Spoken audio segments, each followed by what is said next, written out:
Yeah. New breed. The vibe right there. Yeah. Let's get it. Dang. Okay. Listen. They be sending phantom mobs, preemptive attacks. I be reading from this word, break it down in some tracks. Bless your sons, we the battle wax. Jude about to snap. These devils losing time like celebrities losing their mind. Gotta keep it level. I getting tried through the fire. We the remnant of the lost tribes. You see it in our eyes. Let the prophets prophesy till the Lord cracks the sky. Having visions of cataclysms, collapse of this wicked system. People who used to believe in need of an exorcism. They used to be money hungry. And now they just power driven, a slave to a dream, and I just want to be free. The type of freedom you can't find just from running the streets. Travel the depths of my mind when I'm bumping these beats. This the ink of a scholar, jotted down and reflect. Salute to the bosses, it's all in respect. But if you waiting for me to fall, don't be holding your breath. You be knocking on death's door in need of a ventilator. We stand up and rise like we up on the escalator. I'm one with the Ruach, and nothing can separate us. It's nothing we can't do through prayer and supplication. Drop squad living, we ain't never looking back. Make them devils feel the pain, I'ma give them all that. See, the whole world was ours and we gon' take it all back. The whole world was ours and we gon' take it all back. Drop squad living, we ain't never looking back. Make them devils feel the pain, I'ma give them all that. See, the whole world was ours and we gon' take it all back. The whole world was ours and we gon' take it all back. Tell them heathens play with something safe, but don't play with me. Watch by these agencies squatting in they vacancies. Soldier, this ain't make-believe. My whole city under siege, but we ain't waving white flags. Try my babies with a jab, you might catch a real jab. Plus I'm heavy with these hands, knock you on your wicked ass. Warrior priests, keep a rifle and reach. Ain't no code in the streets, just gorillas and anacondas. Monsters with loaded choppers, disguised as CD boppers. The rise of the crime rate, fixated with murder. Got these young niggas irate. Dilapidated corpses flood the streets of the north. See, these devils got you cooked, poked with a pitchfork.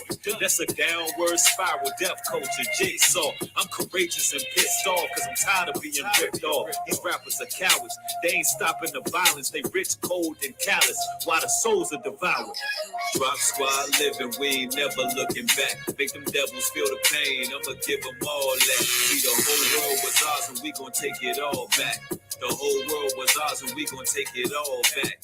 Drop squad living, we ain't never looking back. Make them devils feel the pain, I'ma give them all that. See, the whole world was ours and we gon' take it all back. The whole world was ours and we gon' take it all back. They watching and scoffing instead of getting things popping. I think these niggas is gay and need to come out the closet. How you hate on the next man that's fighting for causes? Make me sick to my stomach, make a real brother nauseous. But yellow tape, this is caution. I'm protected by Elohim. Move on to do better things or be part of this damn machine. Men don't deserve pity, complaining like whole blickies. I ride on my own terms, solo up in every city. And I ain't chasing women, you want me, girl, come and get me. Champion love maker, knock it right out the hinges and put something on your mind that'll change your whole existence. She waiting with patience, cause I'm working and so persistent, leading with passion. But they calling me sacrilegious, the whole world is watching and we the talk of the town. But we in it full-fledged, ain't no stopping us down. Let them lonely broads hate and keep your head in the clouds, cause it's on, hey. Time to rise. One nation, 12 tribes, all about this life. Drop squad, and we living, and you know we steady shining our light. Yeah, it's on, One nation, 12 tribes, all about this life. Drop squad, you know we living, and we steady out here shining our light. Let it shine. Let it shine, let it shine.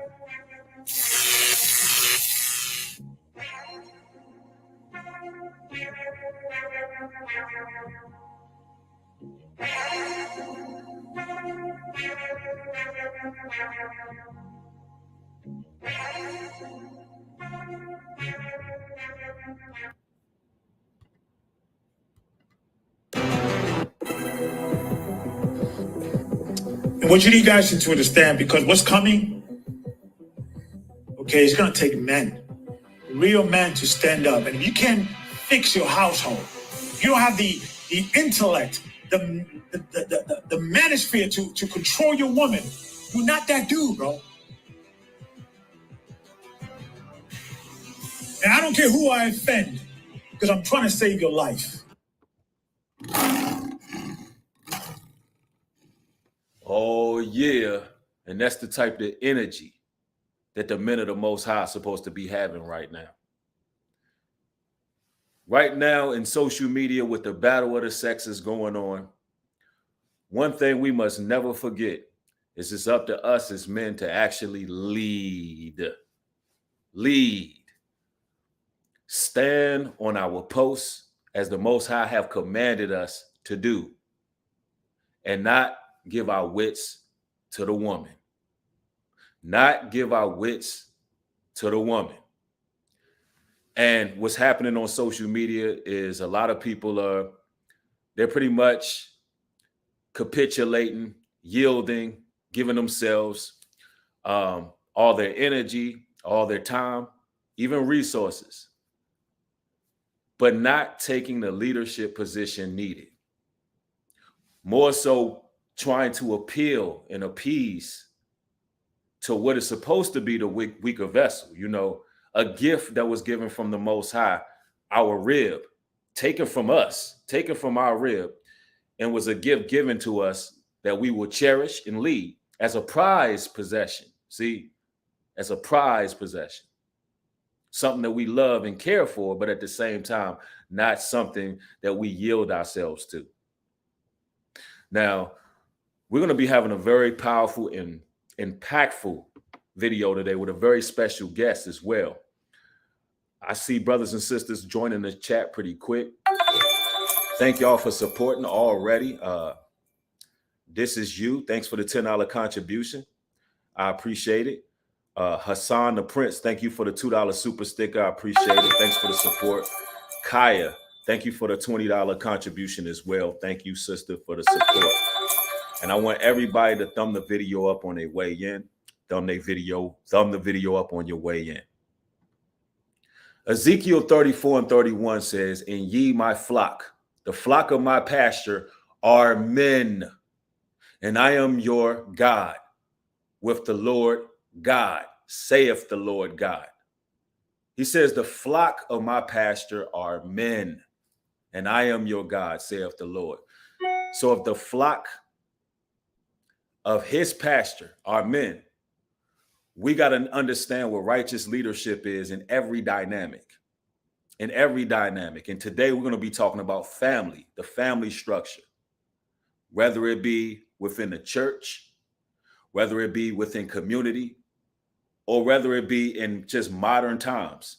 What people got going on, situationships, we're going to be putting real labels on everything for what it is. And we're going to dig into the history as well. And having Elder Gabar on the show is an honor, because this is a brother that's going to bring forth some of the historical relevance to some of the talking points that's brought forth on this channel and on I Am Fit podcast.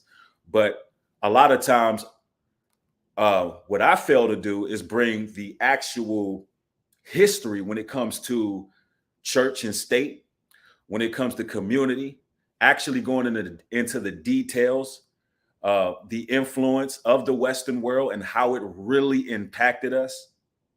And to have a brother on a scholarly level who can present these things to you all is phenomenal. It's absolutely phenomenal. And it's the Most High all over it. The Most High has his hands all over this, and the Holy Spirit is operating.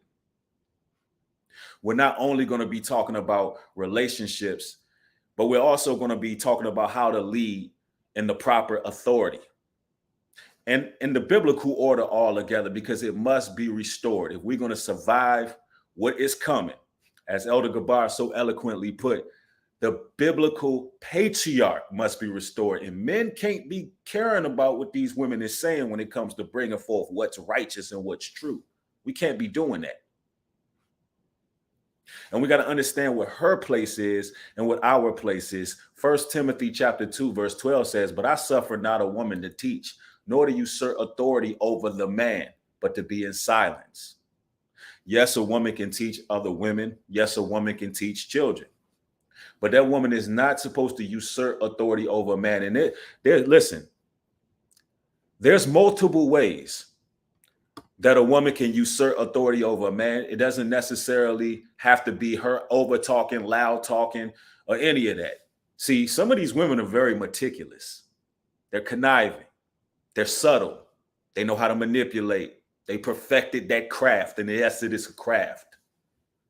And they can usurp authority over a man in many ways, to the point where a man is he's acquiescing to that woman's desires. That woman begins to stand in the way of purpose because that man is allowing her to usurp authority in a manipulative fashion, opposed to somebody just, when we say authority, usurp authority, we tend to think of a woman just being loud and cantankerous, but that's not always the case. They're very subtle. They take a lot of attributes that the beast given them when they bit of that forbidden fruit. And the serpent was the subtle of all beasts. So you got to understand how this thing works. And I want everybody to thumb the video up, get the likes up, get the engagement up, because this right here is going to be powerful. I got a couple more verses I would like to go to. Ephesians 5:25 says, husbands, love your wives, even as Christ also loved the church and gave himself for it. So this is not about bashing a woman. Listen, if a man is going to give his life for a woman in protection, then that woman is going to have to understand that she has a place. She has a role that must be played to deserve that honor, even the honor of a wife, which is the highest title that a woman can get. They're going to have to play the role. And it was one video in particular that I Am Podcast, Elder Gabar brought forth that was just absolutely provocative and astounding to me. I had to watch it a couple times. And the video was called, and I may be paraphrasing it a bit, but it was called What Makes the Woman Believe That She Is Basically Preview to Monogamy. And if I stated the title wrong, I'll let the elder correct it. Actually, I shared it in the community tab, so you can go directly to the link of the video. But what makes her think she's preview to that? What makes her think that she automatically is deserving for a man to have his full attention or be, strictly with her when, that's not how we done things biblically. That's not how this works. But, this is paramount. All right, I got another scripture I would like to go to. And it reads, likewise, ye wives, and this is 1 Peter 3:1-7. Likewise, ye wives, be in subjection to your own husbands, that if any obey not the word, they also may without the word be won by the conversation of the wives. So the Bible tells these women to be subject to a husband. But what happens when we're living in a society where a lot of the women are running around here single and they're not subject to a husband? What happens when we're in a society when all of these women want to be single and, doing their own thing and going their own way? What happens when they're not subject to it? They start to destroy themselves through their own devices, and the land fall to a lot of issues and a lot of problems that we see.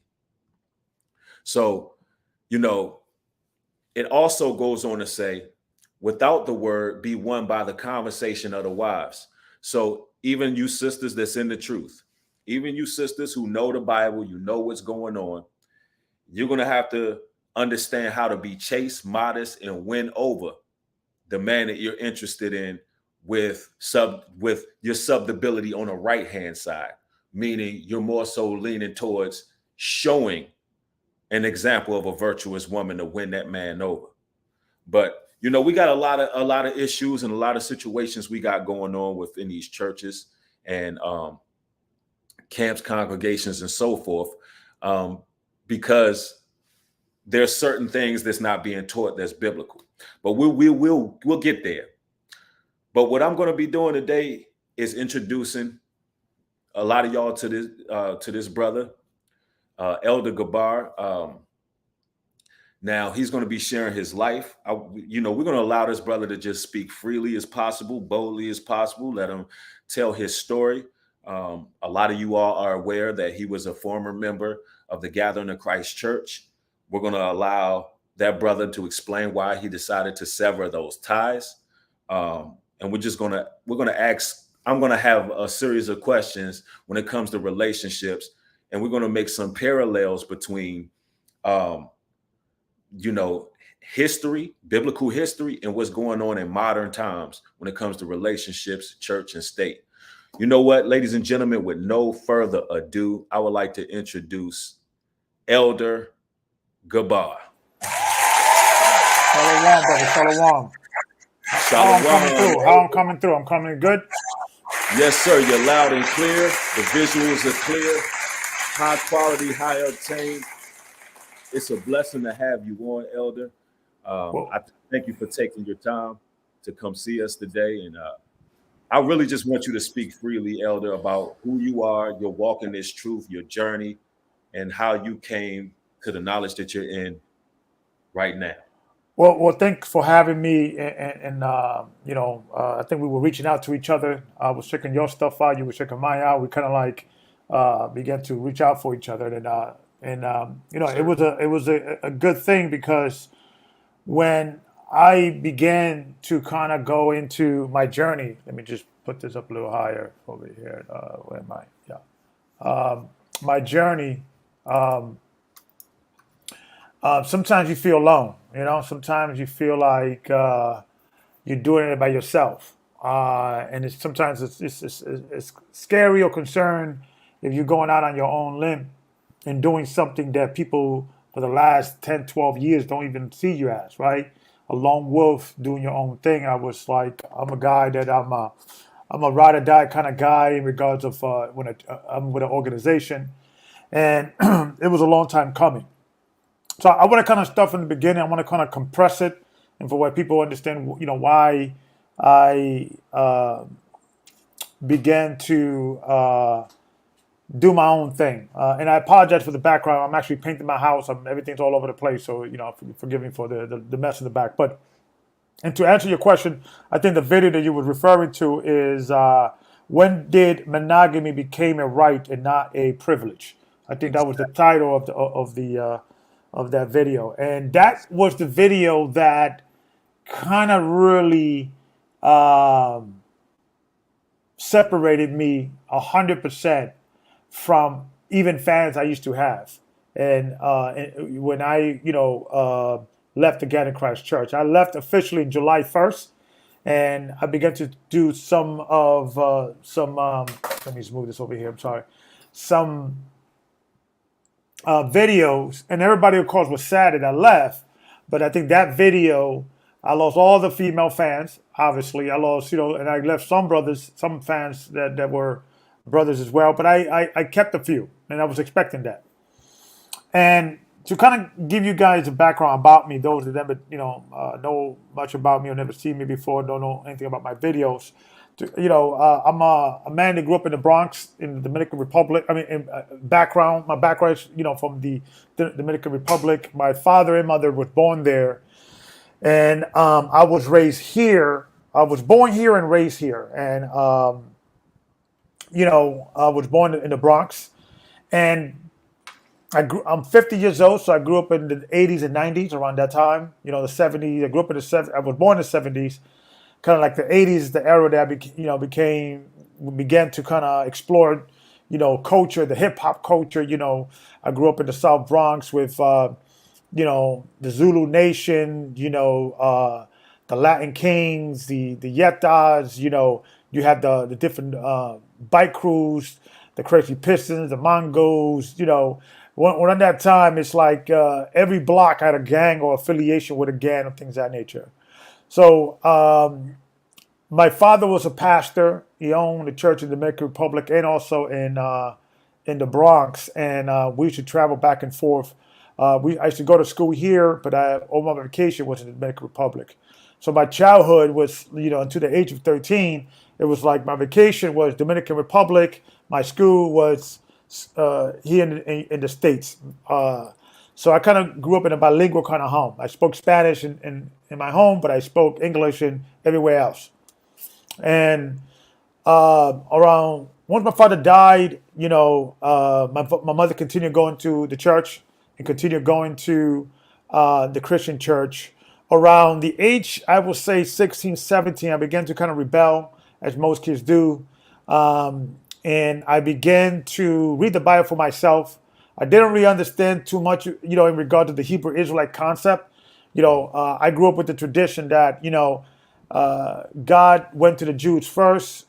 They rejected him through his son, and then his son went to the Gentiles. So now we are the new, God is dealing with the church, basically. So around the age of 19, I began to notice these guys in Times Square, because I used to go to Times Square a lot. These are the times when they used to have those big, humongous record stores that they used to, you could get your tapes and your cassette and things of that nature. So I was into music and just, getting out the house. And I saw these guys. I thought it would be either Muslim or something else, growing up in the 80s and knowing, the Harlem scene back then. You had the Five Percenters, you have the Nubians, you had, and then that's what I was exposed to the Hebrew Israelite community. What they call the One West guys. The term from One West come from, the building that this understanding came from was, One West 125th Street. The building's no longer there, but that's when it all started there. And just a quick brief history of that Israelite group. In America, there was always African American believing that they were the tribes of Israel, particularly of Jews. You got many, churches like the Commandment Keepers and others that were keeping Torah and believed that they were Jews, black Jews. And you have many African Americans in the 60s and 70s at that time adopting those cultures, trying to find their identity. Abba Bibin was one of the rabbis in the Commandment Keepers, and he was the first one, not the first, but the one that began to look at the New Testament as a possibility to gain the people, because his mindset was that most African Americans are reading the New Testament, and you have to kind of use the New Testament to gain them to the Torah. And once he began to read the New Testament and to try to bring people to the Torah, black people in America to the Torah, he began to exercise the idea that perhaps Christ was the Messiah. So when he began to kind of introduce this to his rabbis and his leaders, they kind of obviously rejected him, right? So he kind of began and started teaching his own teachings, and I believe the original name was the Universal Church, the Israeli Universal Church of of Torah. The practical knowledge, I believe it came later through Marshall. Right. During the 60s, as you know, the black Muslims was also there, and they became extremely popular after, of course, Malcolm X joined them. Mm-hmm. And many of the followers of the Commandment Keepers began to look at the Nation of Islam as a possibility. And many of his students left his school and kind of went to Islam. At one point, he was traveling, I believe, in New Jersey. And Abba Bibbins, he was a old school, down south, no nonsense kind of brother. Always walking around with a gun in his pocket. He was not a pushover. And he was the originator of the concept of street preaching, going out there in the highways and byways. Right. Within the Judaism, they don't believe in proselytizing. Mm-hmm. They believe that's a Christian thing. And he said, listen, I'm going to do it because we have to get to the people. And and there's still videos, I think audios out there. If you look up Abba Bibbin street preaching, you can still get them in the YouTube. And he began to also simultaneously look into saying we have to try to find the other tribes besides Judah, and other tribes and things of that nature. The black community in America already had an idea that they were from the tribe of Judah, but where are the other tribes for the most part? So he began to look and to do some research, and he kind of figured out that the Native American indigenous people of North and Central America are connected to the tribe of Israel. He didn't know how to place them in the Bible, but he kind of said we have to reach out to the Native Americans. And he actually had a meeting with many Native American chiefs and say, hey, you're of the tribes of Israel as well. We got to join, come together. He had an untimely death. He got into a debate. The legend is he got into the debate with some Muslims, black Muslims. And the legend is some of them were his ex-students. It hasn't been confirmed and things of that nature. Actually, it got into a fight. He hurt some people hurt him. He got stabbed, and then he drove himself to the hospital. Of course, he called his family. His family called the group that were his followers, which some of them, one of them was Ahmad Shah. He passed away, but he kind of passed the baton to Ahmad Shah. He's the new head of the Israeli Church of Universal Practical Knowledge. After he passed away, Ahmad Shah kind of he brought in Yaquab. Yaquab is the father of Ariyad. Ariyad is known for being the one who came up with the 12 tribe chart, so to speak. The legend is that he was doing construction. He got injured, and while he was having his leg healed, he went to do some research biblically to see what are the tribes of Israel, and he kind of came up with the 12 tribe chart. After that,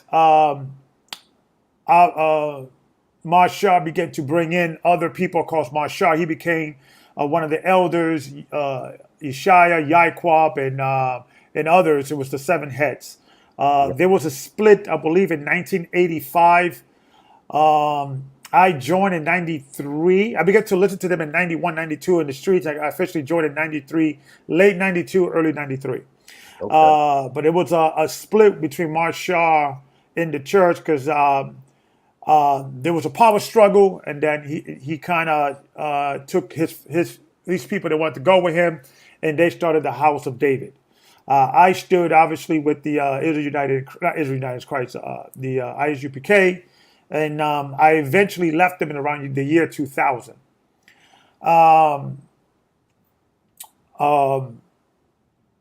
During that time, I was pursuing a boxing career, kickboxing career, MMA career. And also working. I was working in private correction for a while, halfway house, doing that. And I did, I started my own security company at one point, did that for like 3 years. I finally ended up doing marketing for a radiology office, Third Avenue Radiology Office. And then that was about 7-8 years ago. I resigned then, and then Elder Ricard, which I was already a member and a bishop at that time, he asked me, hey, the church is big enough that we could support you. And he gave me a salary. And then I kind of, resigned from my job, and I was doing, getting paid with by the church for like 6 years. Then I resigned officially July 1st of this year. Why did I resign? When I had this a reawakening, because I kind of, after I left One West, I kind of just focused on my career and focused on me. I was engaged with a young lady, not my wife, who was my baby's mother. We was, at that time separated and things of that nature. I realized she's not the woman for me, and this is not the life for me. So I began to seek and look for and find a church. I know I didn't want to go back to the One West ideology.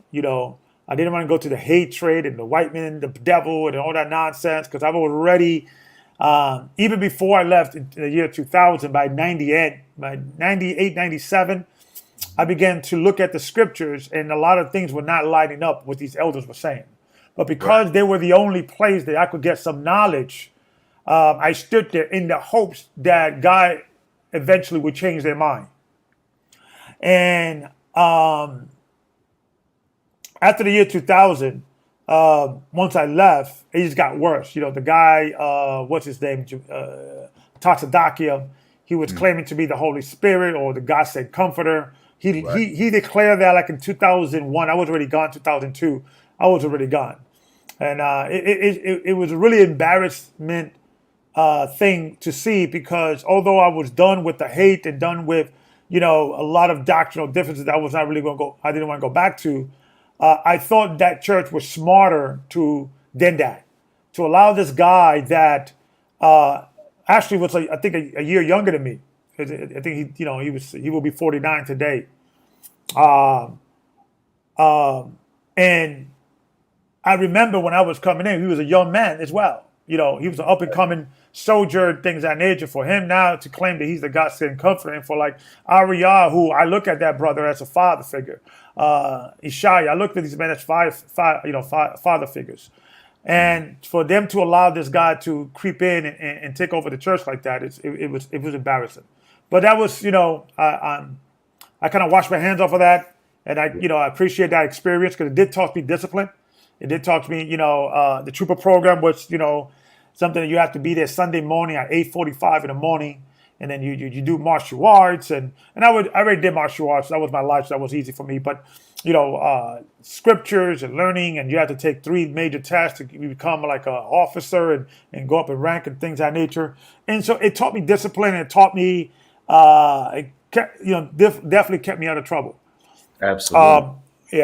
And you know, but once I began to investigate, okay, who else is out there?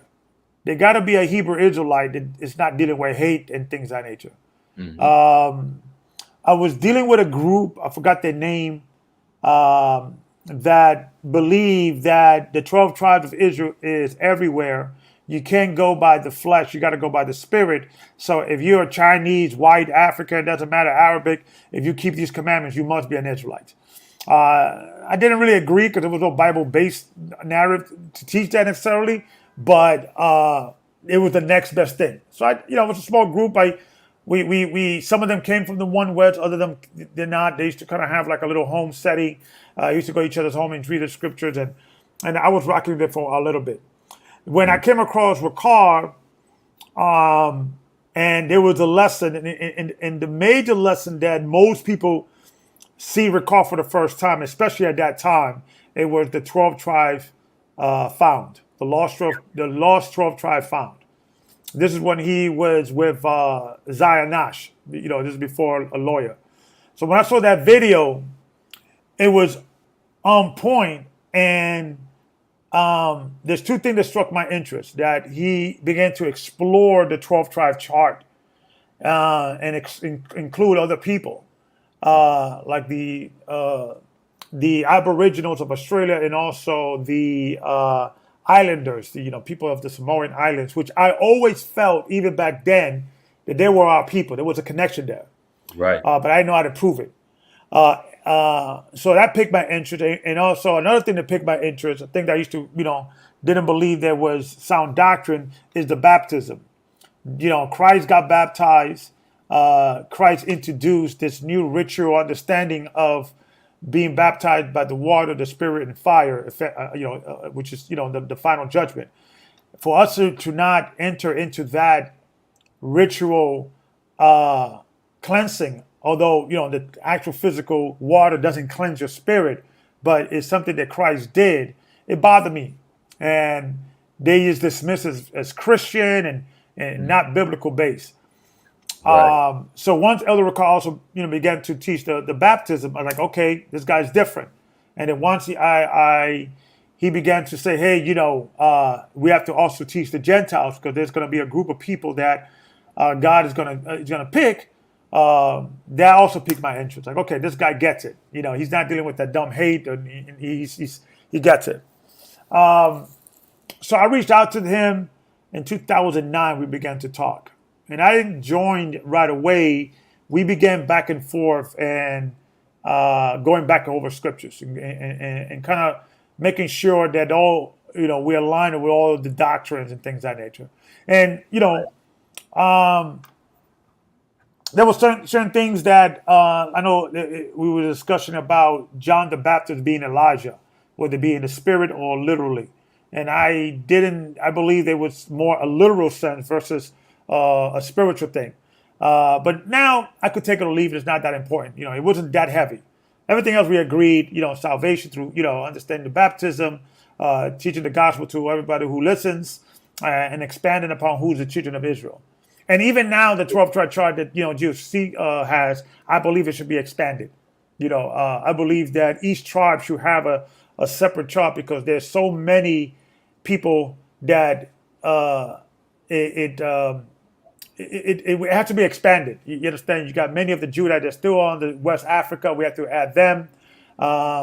There's also tribes of Israel in Asia, the Philippines, and in those areas that we have to kind of expand that chart. However, though, I think that chart is more catering to the Western world, basically. Right.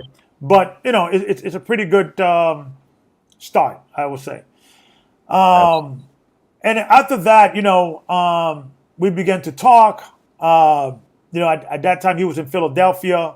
He already did kind of his traveling because I think when he began his journey was basically in 2000, the year 2000. Then he kind of separated himself, began to kind of fast and focus on the scripture and kind of go into everything that he learned from the One West to kind of see if it lines up with scripture. And I did this kind of similar. I was doing the same thing, like 90, 98, 99. And around 98, I began to say, okay, the elders are wrong about baptism.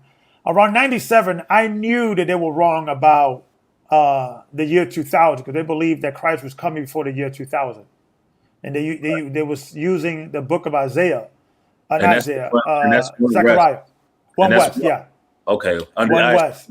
ISUPK, right? Okay. Yeah. They believed that Christ was coming for the year 2000. Right. And of course, that was wrong. I think in the book of Hosea, that's the script. That Hosea, it forgets me that after 2 days, the Most High would restore Israel. On the third day, he will reveal himself to them. I'm paraphrasing. So 2 days, 1 day is like 1,000 years. So that so they kind of did the calculation that was the year 2000.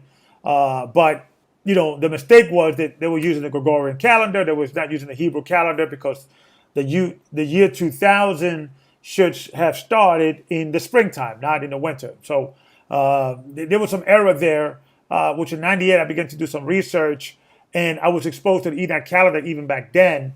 And I had a brother Tazawa, who's my best friend PJ. I met at we met at work in the year 91 or 92. And we became friends ever since. He became an Israelite with me too. He's from the tribe of Ephraim, a Puerto Rican brother. He kind of began to look into the book of Enoch and the calendar. And what I used to do is, because back then we were broke, I go to Barnes and Noble and you sit down, read the book, don't buy it, come back, read it again, or find it in the library, rent it out, bring it back, rent it out, and a lot of stuff. The major thing that they rejected is because of the fallen angels. They believed that the sons of God that slept with the daughters of men were the sons of Seth sleeping with the sons of Cain, and that was basically the mainline Christian explanation of who are the sons of God versus the sons of man and the sons of the wicked. So that's the reason why they rejected the book of Enoch. That's what my captain told me, the brother who was in charge of my camp, because I was part of the Spanish camp in Washington Heights. We would try to teach in Spanish, the Dominicans and Puerto Rican brothers up in Washington Heights. But I kind of kept it to myself.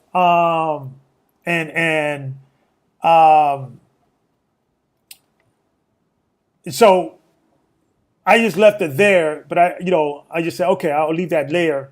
So I began to just basically understand that there was a lot of things they're getting wrong. So I just stood there in the hopes that by the year 2000, when Christ doesn't come, that will humble them. What broke the camelbacks for me is that they began to teach a new doctrine that the 12 apostles is among us. Right. Because when Christ says that in the regeneration, you will sit in 12 thrones judging the 12 tribe of Israel. So Right. they believe in reincarnation, like people come back, Right. within your family tree. I don't believe that anymore, but I felt that if you believe Marshall was King David at one point, and he split it, and then he's no longer King David, right? Now you're going to make things more difficult and saying, okay, who are now the 12 tribes, right? Who are now the 12 apostles? Excuse me, right? So that became a thing that, like, I need to walk away from this because now they're not humbling themselves, and they're not being careful on bringing out a new doctrine. They're just trying to kind of bring a new doctrine to kind of keep people, in the church, so to speak. And I don't know if Right. they did this intentionally or this is the way that, churches operate. Right. I said, you know what, let me separate, because by me being there and paying tithes and offerings, I'm part of the problem, not part of the solution. So once I Right. left, and around the year 2006, the Lord began to call me again. Like, I get it, because I kind of put it at the back burner. And then around the year 2006, I was like about 34, 35. And I realized that my MMA career is over. I'm too old. I got some few records, I got some few losses, some few wins. But I tried out for the Ultimate Fighter, didn't make it. I realized, what, I gotta start getting myself a career, because not now, when, right? So I was engaged to a female at that time. I realized that, and she began to learn the Jehovah's Witness kind of scenario religion, because her mother came from that religion. And I said, I gotta just take a back seat here and just recap. So I sat down with her. We broke the engagement. She gave me back, an engagement ring. Obviously, I was still paying for it at that time, and went back to Dukes. About 3 months later, I got my little apartment. I kind of recapped everything, and then that's when I began to look online, because that's when the internet became popular. 2006, 2007, it Yeah. started springing. So once I came across a car about there was no one here, and because at that time he was like I was speaking to him around 2009, 2008 when he was here. Then by 2010 he left. And it was a good, I would say, 3 or 4 months that there was no videos of him. Right. And then he popped up again, and then I was able to get in contact with him again. At that time, I said, brother, listen, I'm down. I want to get baptized. I didn't have all my resources to leave the country at that time. Neither I felt it was time for me to leave. However, though, I felt I could be your representative here. So then I could kind of, probe all the people that are looking to join the church before they leave the States. Mm-hmm. And that kind of became the thing. So I began to kind of have free conference call.com. We began to have free conference call lessons, and that was kind of like teaching the basics and things of that nature. Because him and I had that Israelite background, I already had some understanding. It was not like I was coming in fresh. So and then it became a thing that we began to be known as the Fleeing Doctrine Church. Right. People were coming in with the bags already packed. And Right. I was like, brother, first you got to work on yourself. Yeah. And I spoke to Ricard and said, maybe we're looking at this wrong, because what will happen to people who were just leaving and, you say, hey, I'm here. And it became just too distracting. So we kind of like zero in the migration thing for a little bit, and began to just, let's start building churches and start building people first. At that time, one of the things of the multiple wives, that's one of the things I think you did a critique a lesson that he did in one of your podcasts, your shows. Yes, sir. The conversation at that time was like, we'll deal with that later, because a lot of people that were coming in were coming from the Christian church. So Right. it's a new culture. Polygamy is, polygyny. I know it's So different. hold on, Elder. Let me Yeah, stop you real quick, just for yeah, clearance. yeah, So that topic was on the table, but it was more so of a thing of, we'll get to that later. Because yes, okay, just for the yeah, record. So it was okay. yeah.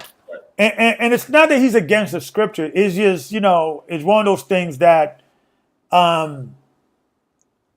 that because in the beginning there was a brother, they had two wives in the church, in the early church. And I think he went to Belize or Barbados, I forgot. I don't know what happened to the couple. He was actually the sister was the sister of a brother in the church. I forgot the brother's name. Kwam, Brother Kwam's sister. Her husband had another wife, but they came in from the Hebrew culture. So the majority of the people that came in, they were mostly Christians, because we were getting all the people that would believe in that they're Israel, but don't want to find themselves in these racist Israelite churches or Right. organizations. So we kind of that little niche kind of put us in the position that if you don't want to deal with hate, right? You don't want to deal with the white man's the devil and all Right. this, extreme rhetoric. The GOC became the alternative. Right. So a lot of the people that came in, they were mostly Christian, believing that one man, one wife, one wife, one man, a husband and wife. So we dealt with it in the sense like we're going to deal with that later. So we never did a lesson on it. We never really, unless somebody will ask, hey, what do you guys think about this? And we will say, we kind of gave well, brother, you got to be able to take care of two wives, have your financial situation together, and that kind of sealed it. But there was like one or two that wasn't many. At least in my church in Harlem when we first started. Well, let me say Yeah. this as well, Elder. Now on social media, the current climate that we in, relationships seems to be one of the biggest topics right now.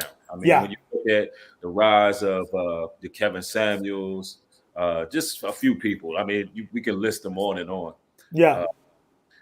Now these topics of how to go about modern relationships are now just pretty much plastered on the forefront. Yeah. So while this is happening simultaneously, what was the climate within the church? Because it's only so long you can really procrastinate or ignore something that is so valid when you're looking at society when it comes to how much our people are separated. I'm hearing a bit of an echo on the end, but it's Yeah. not. Yeah. So, Let me bring it down a little bit. Okay. What about now? It's a little better? yep. I don't hear it at all. Okay, good. All right. So did it So, become an issue? so it wasn't, like I said, most of the couples that came in were monogamous and grew up with a monogamous culture because they came from the Christian church. Right. A lot of guys, that was not even in their mind. There was a here, brother, here or there, but it was not really in their mind because they came in from the Christian church, from that background.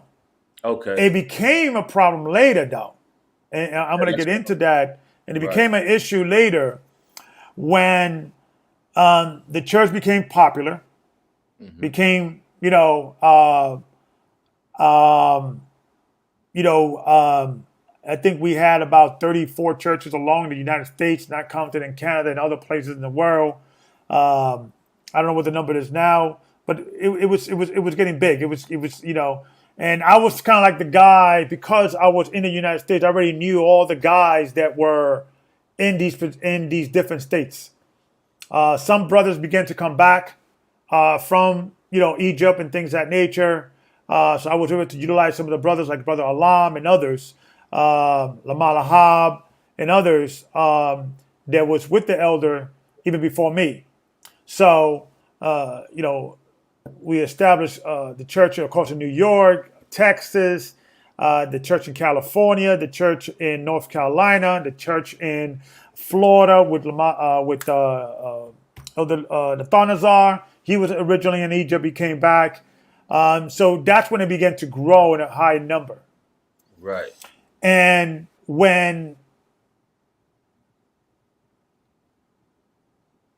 that's when I remember brothers began to talk to me about, elder, what about polygamy? What about this? What you got? What's your stance on that? Mm-hmm. And I said, well, this is our stand. A man has to be able to take care of it, take care of both sisters, and yada, yada, yada. But right now, we're not dealing with that. That was basically the answer. Right. At one point, I began to see that there was a lot of women, single mothers in the church, a lot more females than men. Wow. And that's still true Now, until this day. if you could put it into statistics, what would you say would be the ratio of females to men?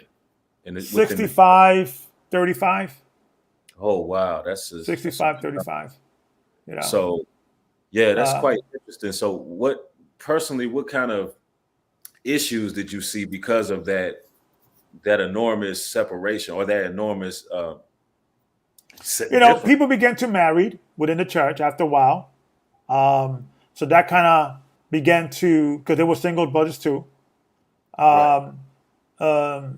But still, you have the issue of you may have a sister, she's 37 years old, got like 2-3 kids, and they may be the only available brothers. These are like 29, 27.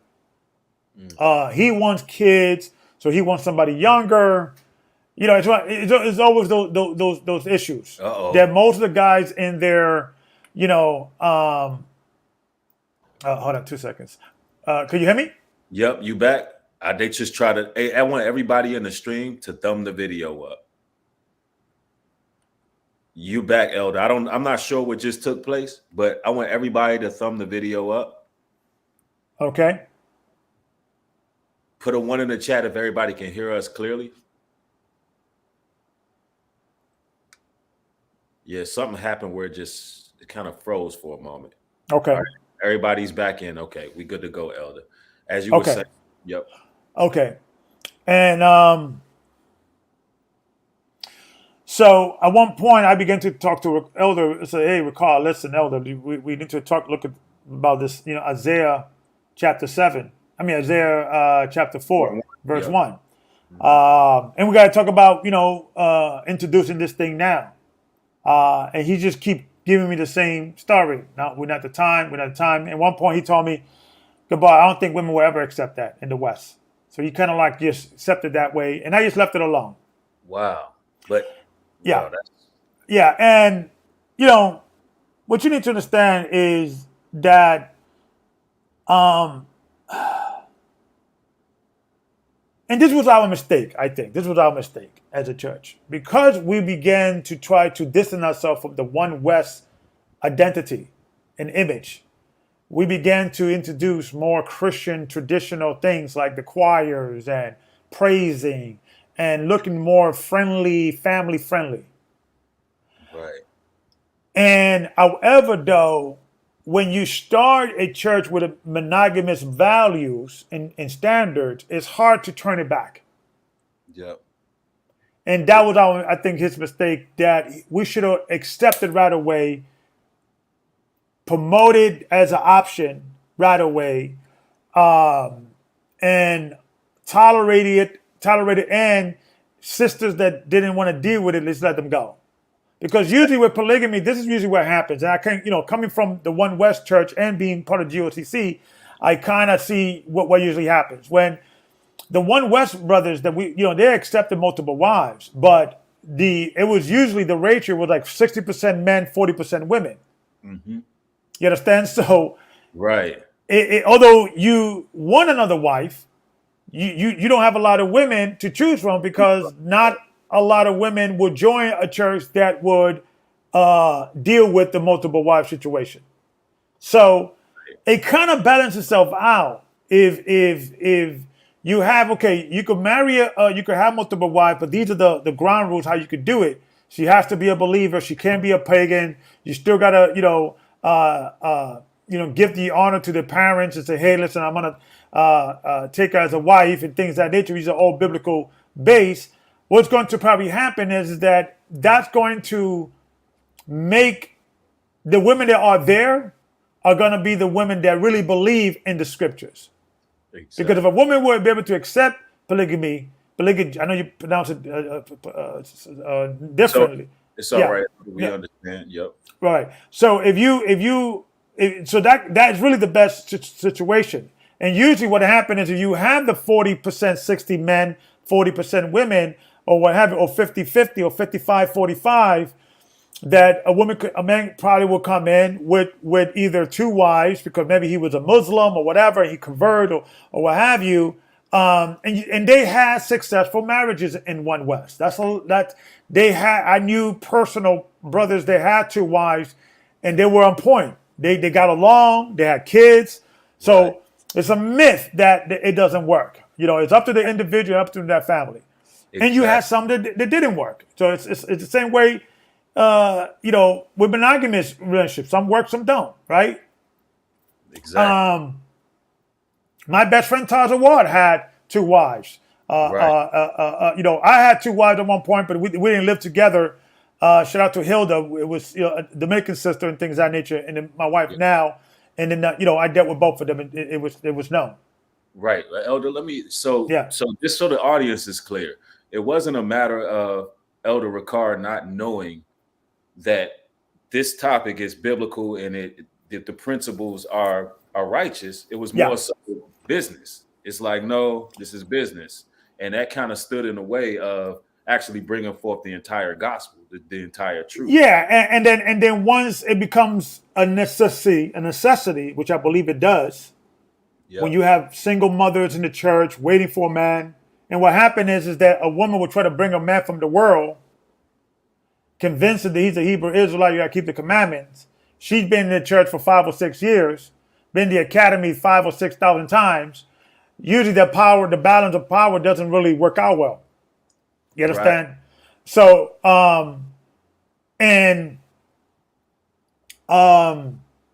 because a lot of it was it was another ratio is that you had a lot of young men single and a lot of older women single. So sometimes that was an issue too. Right. But if you start with having a polygamous understanding from the beginning, it will eliminate some of the problems. Right. You understand? Will eliminate some of the problems.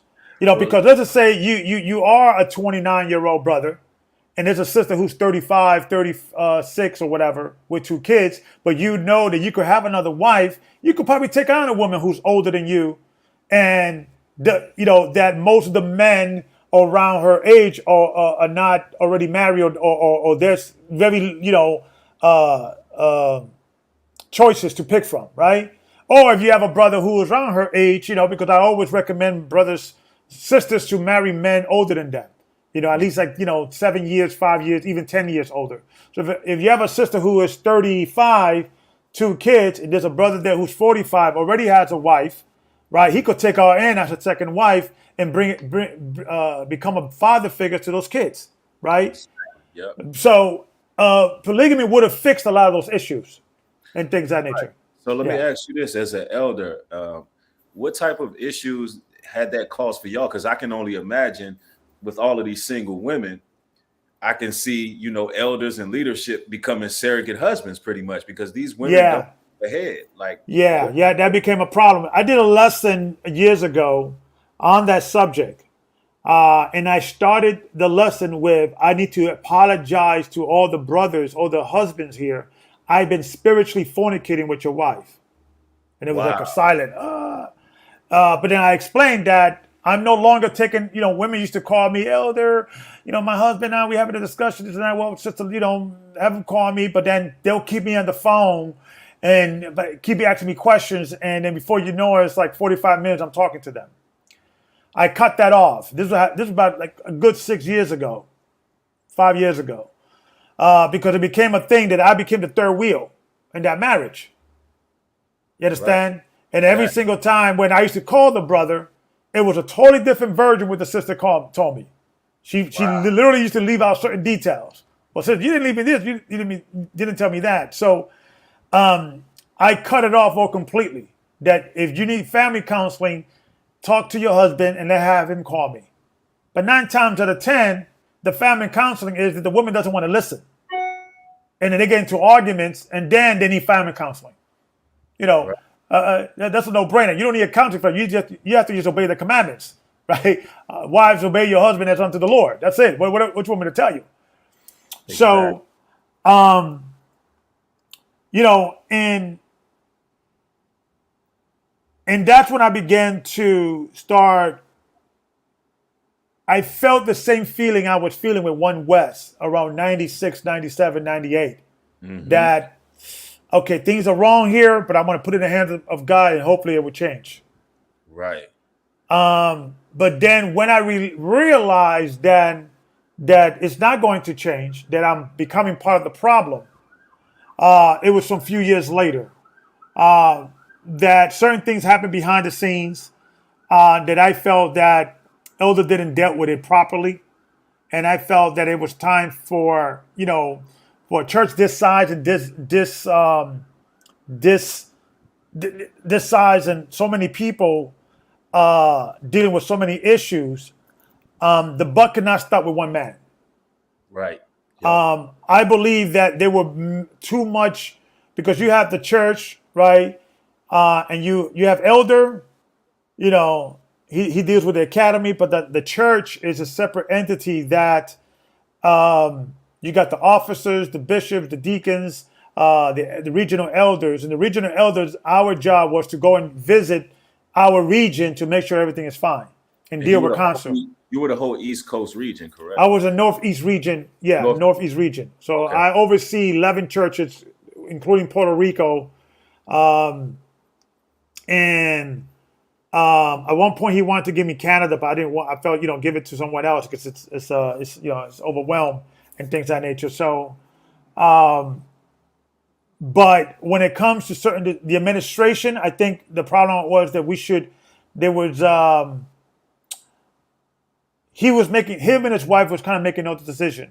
I believe it was time for a committee to be formed that committee that he will be part of will make those decisions, you know, exactly. And things of that nature.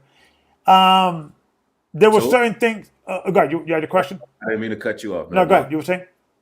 No, I was going to say, instead of having a committee of men, he was really going with the traditional, you know, Christian church with the first lady and the husband pretty much making the decisions. Yeah, because the buck stops with him. He made those decisions. But, you know, when you have a wife, she has your ear, right? And all that, obviously, you know, and it's not about incompetency or lack thereof. It's just that sometimes there were certain things I was finding out after the fact that I'm a regional elder. You know, there should be more meetings and so forth, so on. Exactly. Sometimes he had like an alert reaction. And sometimes, you know, it has to be first vetted by men because iron sharpens iron. And sometimes you may have a blind spot that somebody else could see. Yep. And he was agreeing with it. We were going over the committee and how to do it. But what broke the camel's back was that he said, well, I'm going to give you this committee, Gabar, but if the Lord or the Spirit tells me I got to do something like override the committee, I'm going to do it. I said, well, that defeats the purpose of the committee, right? If you go override it because the Lord's telling you this. Right. You know, so after a while, I said, you know, man, let me just step down because I'm just going to grow more bitter and things of that nature. And other things happened that I don't want to get into now that made me feel that the committee was necessary, you know, and so forth, so on. So I left, you know, sooner rather than later because I was already done in leaving or preparing my exit strategy around 2019, 2000, I'll say 2020, 2 years ago, right? But as you know, COVID hit, the job market wasn't good.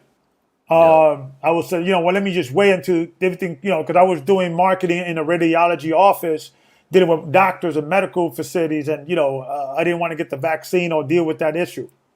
Right. So, one thing led to another that I just quit without a job. I just quit. Wow. And it was around June 2nd or 3rd. I told him, Elder, I'm done. I went into all the details why. We went back and forth because he didn't want to let me go.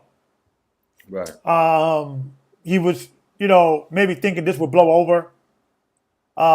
And it didn't. I began to pack my stuff, most of the stuff, because what happened is that the church had some property in, there's a church in Philadelphia. Then there was a house there in the back of the church. I was staying there because next to the house was the I Am Apparel building. I used to run also the t-shirt company for the church. Okay. We sat down, and eventually once he realized that I was, definitely done, he said, he gave me the I Am Apparel. He already gave it to me because prior to all of this, he said, Gabar, I need to separate I Am Apparel from the church for tax purposes. Right. And because, I said, fine. So he said, I want you to put it under your name. So I did all the paperwork to do that. And so I already had it on my name. So when he asked me what you want to do with it, I said, well, you guys can keep the equipment because it belongs to the church, but let me keep the name and I could do something with it. And we agreed to that. So everything's fine. Right.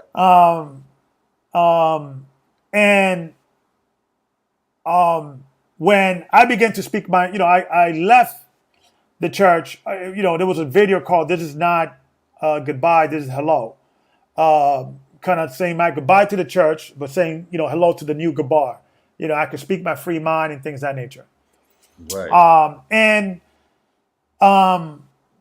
When there was certain, and it was one of those things that the news didn't travel because one of the mistakes that Elder Ricard did, I think was a mistake, is that he did not did an official thing of that me, Gabar, is stepping down. And he told me this. Right. When people were calling me and said, Gabar, you just left, and this was already like almost 3 weeks after my departure. I said, well, I called Ricard. I said, Ricard, you send some sort of blast email or what have you? And he said, well, Gabar, I didn't do that because in the hope that you may change your mind. But I said, well, Ricard, I'm getting these calls every other day. You got to make this it's official. I'm no longer with the church, and then I'm every single, I'm getting every other email. Gabar, why you laugh? And everybody, it's like you got to get in front of this. Just tell the people. And I think there was one time somebody asked him on his show, and he said, yes, Gabar is doing his own thing. I told him, hey, listen, I could go on the show, say goodbye, shake, just everything is cool for people to know, because I didn't want this to become a thing that is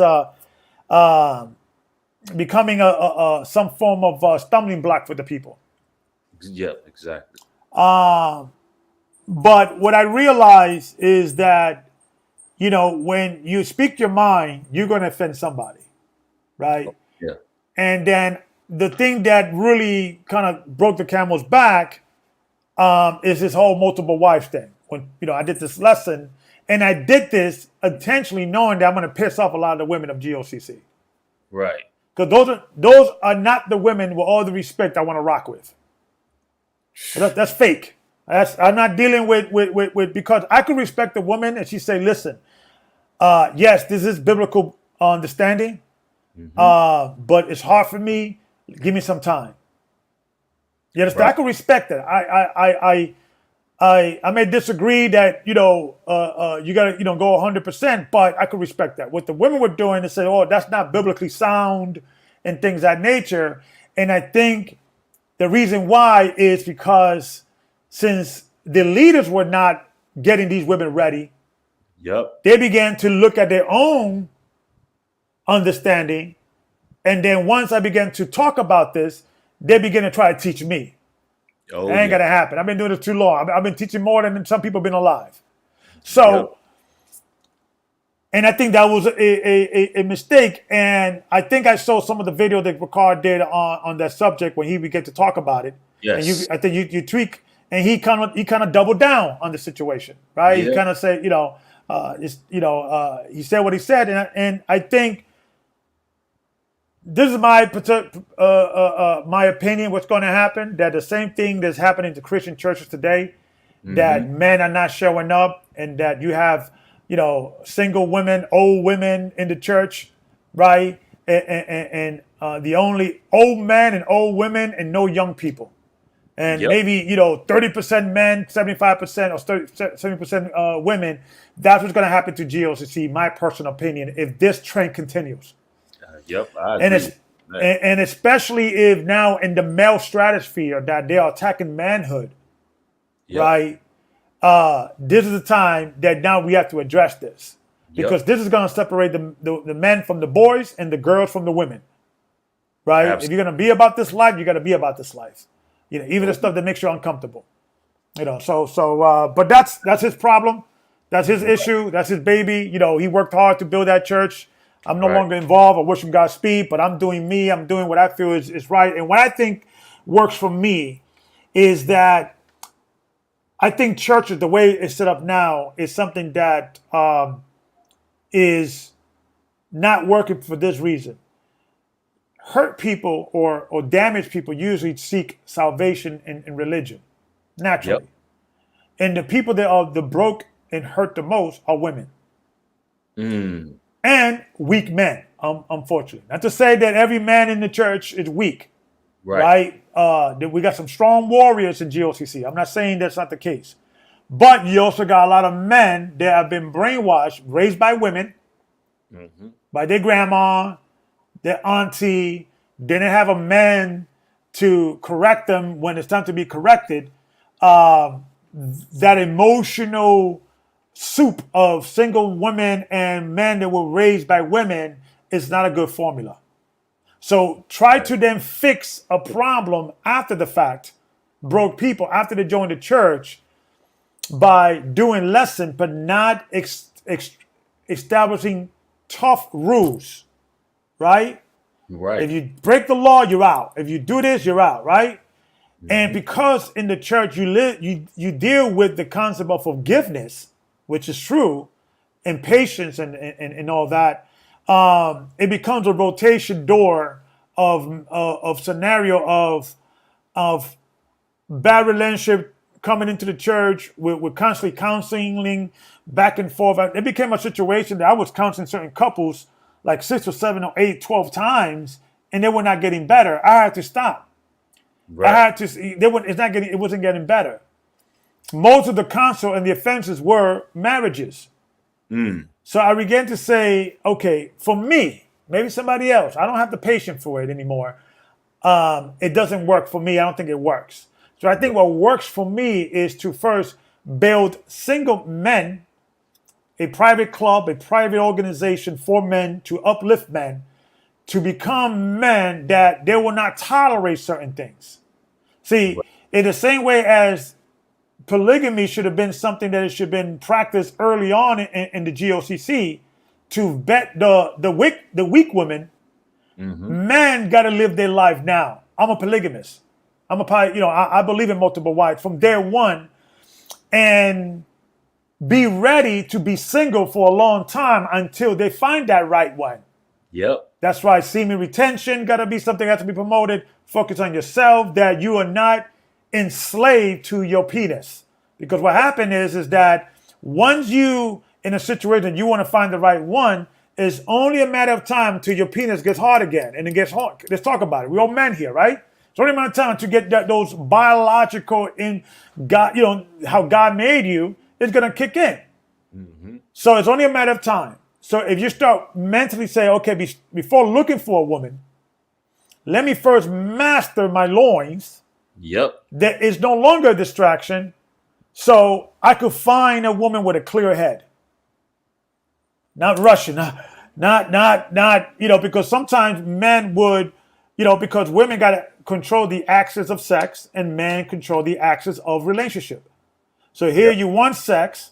So the woman wants a relationship. You give her the relationship because you want the sex. But if you don't need the sex because you have control your semen and your retention, and you could handle that, you become a spiritual monk on that.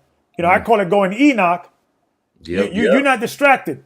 You could go on for 5 days or 5 years without it, and then you become more powerful because women then know they can't take you down because of that. Right. And so what people don't understand is that if you in the right state of mind, even if you are a polygamist, it doesn't mean you are a player. It doesn't mean you're just banging every chick you see. It means that you understand that that's your duty as a man and it's a right. If a woman wants to be under your hedge, she has to honor, obey you, and understand that your essence, who you are, they being in your presence, a man of God, is a privilege. Wow. It's a privilege, and it is arrogant for them. Arrogant for them to think your essence is given to only one woman, one thing. You got to know how to share your husband, not only with other women, but with other brothers that you may need to leave your household to deal with something, overseas, build a business, build an empire. Back in the days when women had husbands, sometimes they used to go to war for 2 or 3 years, not see them for a while. Mm-hmm. So this selfishness of women, they always want the man to be around them, is a Western ideology. It comes from Hollywood, this whole, movies, romantic comedy, and these love stories that you think that's reality. And then men think that being a good man is being under a woman 24/7. You ain't supposed to be dealing with your wife every day. Absolutely. And when you look in Hebrew culture, a man used to have his own bed, and then his wives used to come over, and then they had their own chambers. Mm-hmm. You didn't sleep with your wife every single night. No. Right. You had your own chamber, and then you summons your wife. Mm-hmm. And what people do, and what women need to understand, that keeps the romance even longer going. If you get tired of the same woman every day and seeing you sleep with her and you sleep with him and you guys are together every day, there's nothing to talk about because you experience everything together. So sometimes you have to separate yourself and don't give your entire attention to another woman because she's going to get bored of that and then she's going to blame you for it. Yep. You gotta keep some distance and things of that nature. And do something that she's keeping, you're not in your wife's face all the time. Mm-hmm. So I could go for hours about this, but you preaching, the spirit is moving. Yeah. And over here we also have, and I know the Holy Spirit is involved in this all the way because we speak on a lot of the same things. Brothers traveling, actually exploring places outside of the country, weighing their options. Not only just for women, but for business, as you just eloquently stated as well. What you saying is just paramount, and that's why there needs to be a network of brothers. Mm-hmm. And what we're doing right now is we're actually networking. We're building. We're all speaking the same language. And the thing about it is, what a lot of these church leaders fail to realize is, if you give these women no choice but to respect the leadership, they have no choice but to get with the program. Yes. Instead of worrying about an insurrection, instead of worrying about I'm unsubscribing, I'm leaving, I'm doing this. I hear this every day. I'm unsubscribing. Same people be back, still talking trash in the chat. Hey, you unsubscribed 2 months ago. Now you back. So what it is you leaving them no choice but to accept what's true. That's the spirit of women. And what men need to understand is that this is a major mistake that men do. They'll wait for the women to agree. Yep. A man has to just go. I'm going. Who's coming with me? You're not later. Bye. Yep. Oh, you're being cruel. You're being evil. That's not nice. You got to consider my emotions. No, that's a mistake. I'm going to tell you why. I'm going to give you the example because a lot of brothers, and I think you mentioned this on your previous show, that, Ricard said, well, let the women agree. I want to see the women if they agree, right? Yeah. Bad mistake, Ricard. I'm sorry. I love you, brother, but that's not gonna work out. This is how it worked for me. When I went back to my wife, right, and at that time I was ready with GOCC. I was really doing my my bishop prick even before I had that name. I sat down with her and she said, well, what about this multiple wives thing? She said, I don't know if I could handle that, blah, blah, blah. That's not what I'm looking for a solution. I'm an overseer of a church, and the scripture says if you are a bishop, you must be the husband, one wife. Right now, I'm not looking for that. So we left it there. Yeah, right? That was about 10 years ago. But when I left the church and I began to have this conversation, I had a conversation with her. I said, listen, babe, I know we had this conversation, but at this point, I'm no longer a bishop. So that's no longer it's no longer a thing. I'm not actively looking for another wife, but I have the right to get another wife. And you're going to have to just deal with that. And of course, as most women that grew up in a monogamous scenario, they're going to start, well, I don't know. And she start crying. And immediately when she start crying, what you brothers need to start doing, brother, let me talk on the camera. Have a poker face. Don't get emotional. Mm-hmm. And so and I gave her the opportunity. I said, listen, babe, if this is not for you, we're going to have a conversation. I will always take care of you, but I need to do what I need to do. And she knows me long enough to know, we've been together for 30 years. She knows me long enough that once I make up my mind, nobody's changing my mind. Right. So immediately when she realized that she doesn't have no choice, whether she has to then leave, share me or not have me, she immediately said, you know what, fine. I don't like it, but I'll take it. But if I would have been arguing with her and trying to convince her like it's the right thing, I'm falling into that spirit. Yep. You got to say, listen, baby, I love you, but this is what it is. And I told her, I'm not looking for a woman in America, to be honest with you. I may get a woman overseas. But I'm going to be talking about it, and I'm going to be in a situation that I'm not actively looking about it. But I want to be talking about it. I don't want you to start freaking out. Right. Yep. Right. Just, and things of that nature. And we're cool. And let's just say she may change her mind or whatever. I'm still cool. I'm always be that dude. I never give my spirit to a woman. I never really love a woman. And this is me. I like you. I care for you. But I am kind of like a prick in that way. I'm not really a romantic person. So maybe that's the way I'm built.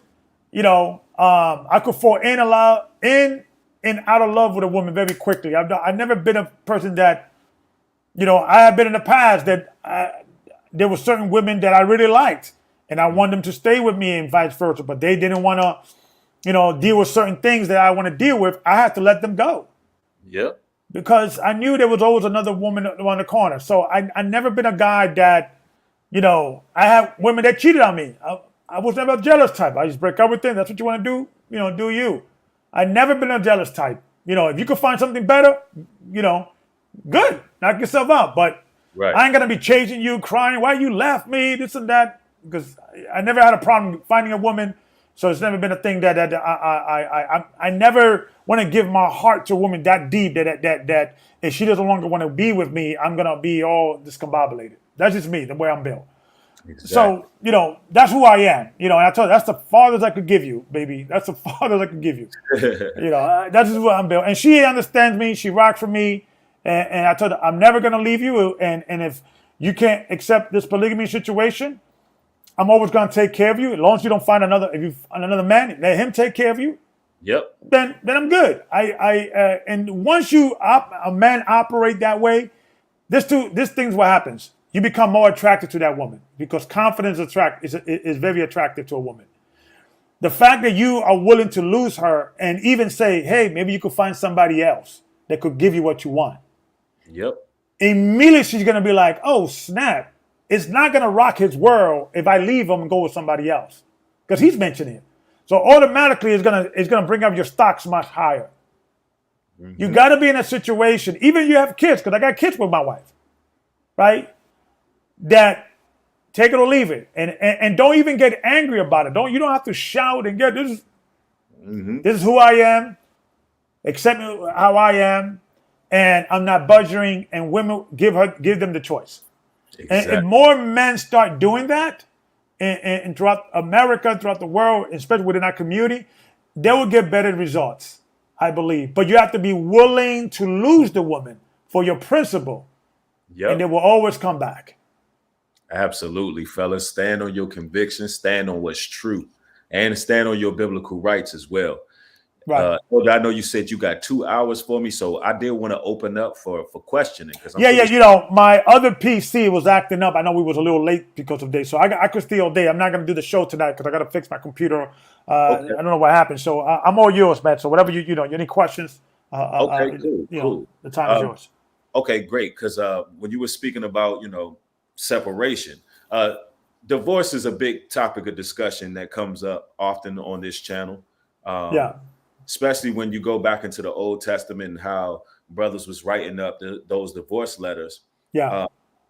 There's a scripture, and I'm paraphrasing it at the moment. There's a scripture that says the only way a man can divorce a woman is sexual immorality or adultery, as it is as it is worded.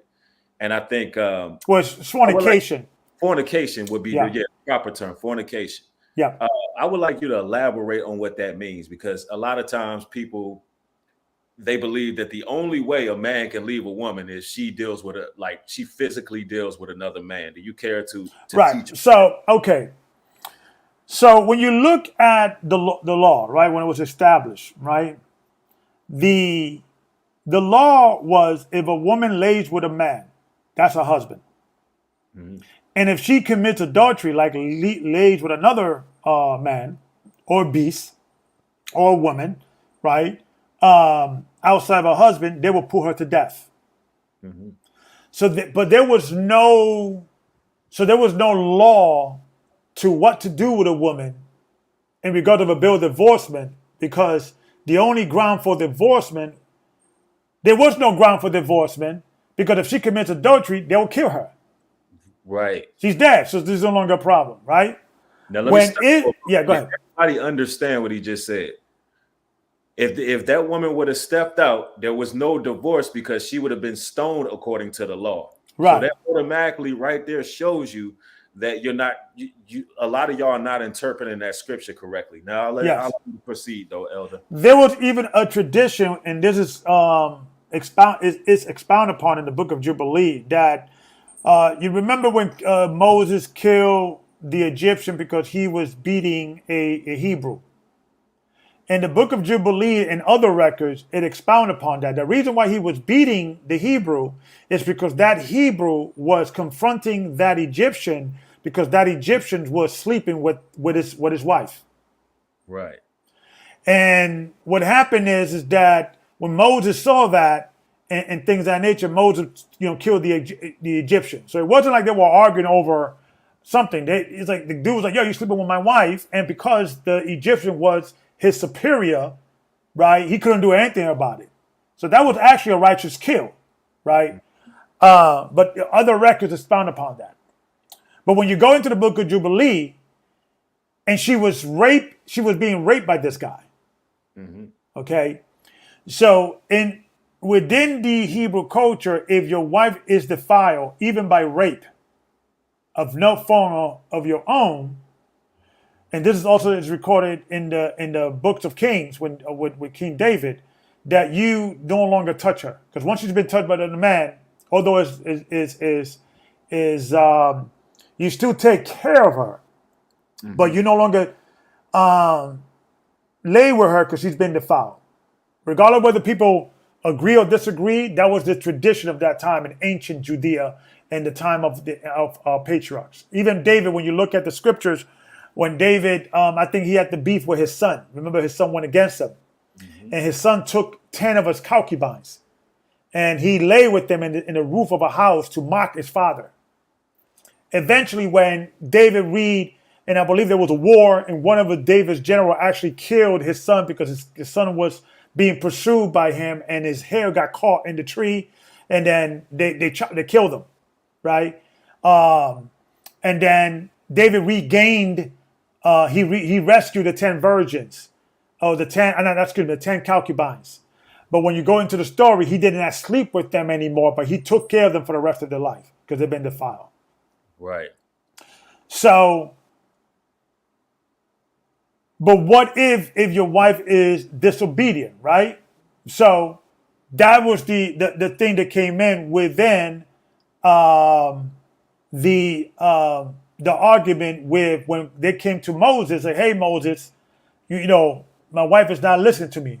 Obviously, because they came from the Egyptian culture, they're probably that generation was still polluted, and there was a lot of Egyptian culture they need to root out. So Moses put that law there as a thing that if she's not if you find something unpleasing in her eyes, divorce her. He didn't put any restriction. He just said he left it up to the husband, Right. basically. And what happened is that the husband began to abuse it. And when you look at writings of the Midrash and other writings of Hillel, these were rabbis, and they were black at that time, the time of Christ. There was two schools of thought in the time of Christ. One was Hillel, and another one was starts with an M. It leaves me right now. Paul was learning under that school of thought, right, after he converted, before he converted. But go ahead. So a woman can be put away for spiritual fornication as well. Right, I'm going to get there too. I'm going to get there. All right. So when Christ says, well, because of the hardness of your heart, you suffer Moses to write this law. Because the issue wasn't necessarily fornication, or she's cheating on me, because we know what happens if that happens, or she's worshiping another god. Everybody gets killed because of that. It was something in between. Right. So when Christ says, except it be the act of fornication, right? And the act of fornication is twofold. You got, of course, if you have sex with animals, fornication, same-sex marriage, prostitution, but it's also listening to another God, another power outside of the great I am, right? And the great I am, he then gave all authority to his son Christ. When Christ says, all authority is given unto me in heaven and on earth. So now we have to listen to him because he's the word of God. The word of God stated that wives, you have to, and I'm paraphrasing, you have to give the same respect as you give me, as the church has given me, you have to give it to your husband. As wives respect your husband as unto the Lord. So if the wife is not respecting her husband, she's not respecting Christ. Mm-hmm. And what did the scripture says? Be not unequally yoked with unbelievers. If they don't believe, now the term unbeliever doesn't mean you don't believe in God, because at that time everybody believed in God. Mm-hmm. A believer of what? Of the word of God. Who's the word of God? Christ. So if you have a woman that is not blatantly disrespecting the husband and blatantly disobeying the husband constantly, and taking advice at her friends from college, her colleagues from work, her auntie, her mom. No, I'm going to do this. I'm going to do that. Those are ground for divorce, because that's spiritual fornication as well. Exactly. So man, teaching, man, because a lot of people get twisted. Yeah, they get it twisted. They think the only thing I got to do is don't worry about sticking, having a man sticking his penis in my vagina. I'm good. No. Yep. If your husband said, listen, I'm not comfortable with that picture on Instagram, matter of fact, I want you to take your Instagram, take that down, and she refused, no, I'm not going to do it. Those are ground for divorce, because she's not listening to her Lord. She's listening to something else. Yep. That's not your master, no more. Something else is your master. Oh, Satan is your master. So if a man is operating with a woman is just constantly disobedient, and what people need to understand that, okay, Christ says, I came here to fulfill the law and the prophets. So nothing within the prophets Christ went against, right? And nothing within the law Christ went against. So when you're in a situation that you could see fornication, saying, and the scripture says that disobedient is like the sin of witchcraft, right? So if you're being disobedient towards your husband, you being a witch. If you're trying to use psychology and victimization, that's all part of witchcraft. You're dealing with a witch, brother. I'm not dealing with a witch. Right. So a lot of women think that they all got to do is not cheat on my husband, and he has to be stuck with me. And we people need to understand, once you're unequally yoked, look, you could separate yourself. You could take care of the kids and pay the bills, but you don't have to deal with that woman until she gets right. Yep. Oh, yeah. There's been times I've been with scenarios that I just bounce for like a week. I had a girlfriend or whatever, and then I changed my number, and I just bounced. And what I punished her with the worst punishment you could give a woman. The worst punishment, even worse than hitting her, punching walls, screaming, joking her up. That's worse than that. You know what it is? Ignoring her. Oh, yeah, I know. So I'm trying to empower men. You should always have a thing, brothers. You should always have a back door, just in case. And you got to always remind the sisters, listen, I'm not guaranteed here if I'm not in control of this environment. If you're not listening to me, then I don't need to be here. You can listen to somebody else. Because the worst you can leave a woman is alone. Yep. Where you coming back? When you go? You just left me. Oh my God, he changed his number, and she starts going panic and start going in DEFCON 3. Oh yeah. Because now she doesn't have a protection. Now you can show her. So you see, how does it feel to be without my presence? Because what men need to understand is that we are the image of God, not women. Yep. So when God removes his presence from you, when he turned his face from you, you start feeling what? Abandoned. You start feeling like, oh my God, I don't have my hedge anymore. It's the same exact feeling that a woman feels when you just bounce. Yep. So, and I'm not talking hitting and quitting, guys, because that's a whoremonger. That's something else. Just talking about when you with a woman, you're taking care of her, you're doing it right by her, and she's being rebellious. Sometimes you have to just disappear for a month or two. Yep. Pay all the bills. Only call her when you need to, and say, "Listen, I need to separate myself from you. I'm working on myself." But and she's gonna try to. There's a leak in the roof. She's gonna try to bring you back. Don't fall for it. I've done it, and when you come back and she realized that you could leave at any time and she cannot find you, she doesn't have access to you. She's gonna realize the worth. So you know what? Should I have been arguing over this? Painted the house blue and he wanted it, blue, red, or whatever stupid argument that you guys were arguing about. Right. A man have to establish order from the beginning. It's my way or the highway. I will listen to your opinions. This is my cat. I will listen to my opinion. I will listen to your opinion because I'm a dictator, but I'm a beloved dictator. I want to listen to the people that I serve. I want to listen to the people I'm protecting. I want to hear your opinion, but ultimately it's my call. And then women learn how to say, okay, I'm not going to get everything I want, but I could get better. I could get more with honey than with vinegar. It's automatically going to humble them to a point and say, you know what? I either got to deal with being sweet, agreeable, feminine, right? Or I can't deal with this guy because he's up to my tricks. Let me try to bewitch another man. There's all witchcraft. Psychological and victimization is all witchcraft. Exactly. So these are things we have to start talking about men. And this is the reason why I started this organization called Men Going God's Way, to build men and let them teach the wives. Let them teach the women that they're with.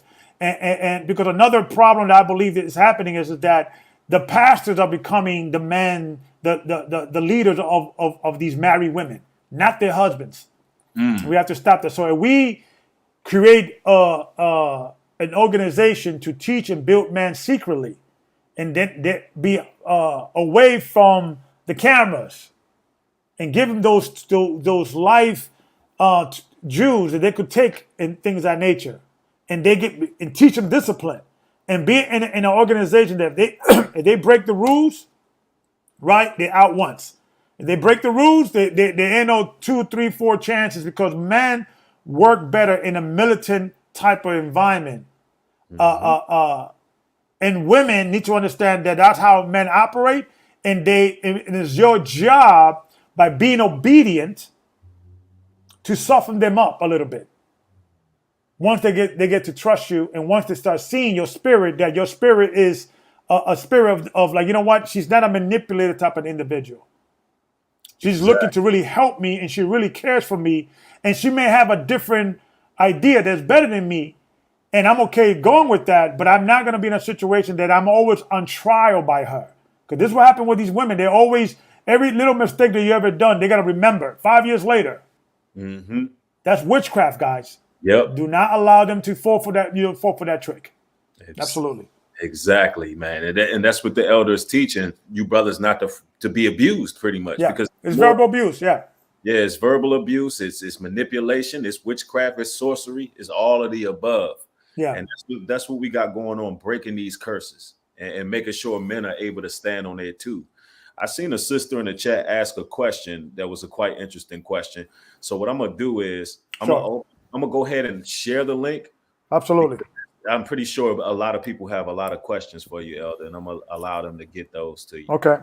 Now, ladies and gentlemen, once you join the link, what I want you to do is disable your camera, because I'm only allowing audio in. All right. So you could bring your profile picture in and whatnot, but I'm pretty much screening whoever comes in. I would rather it be audio, because I originally wanted to do a call-in session, but we'll do it this way. Okay. Yep. And this powerful stuff, man. And let me see. I share that right. Okay, y'all, and moderators, if you can, duplicate the actual link so people can make sure they get a hold of it.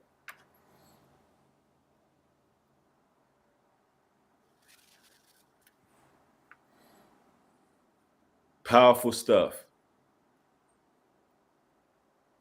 All right. I think we got it.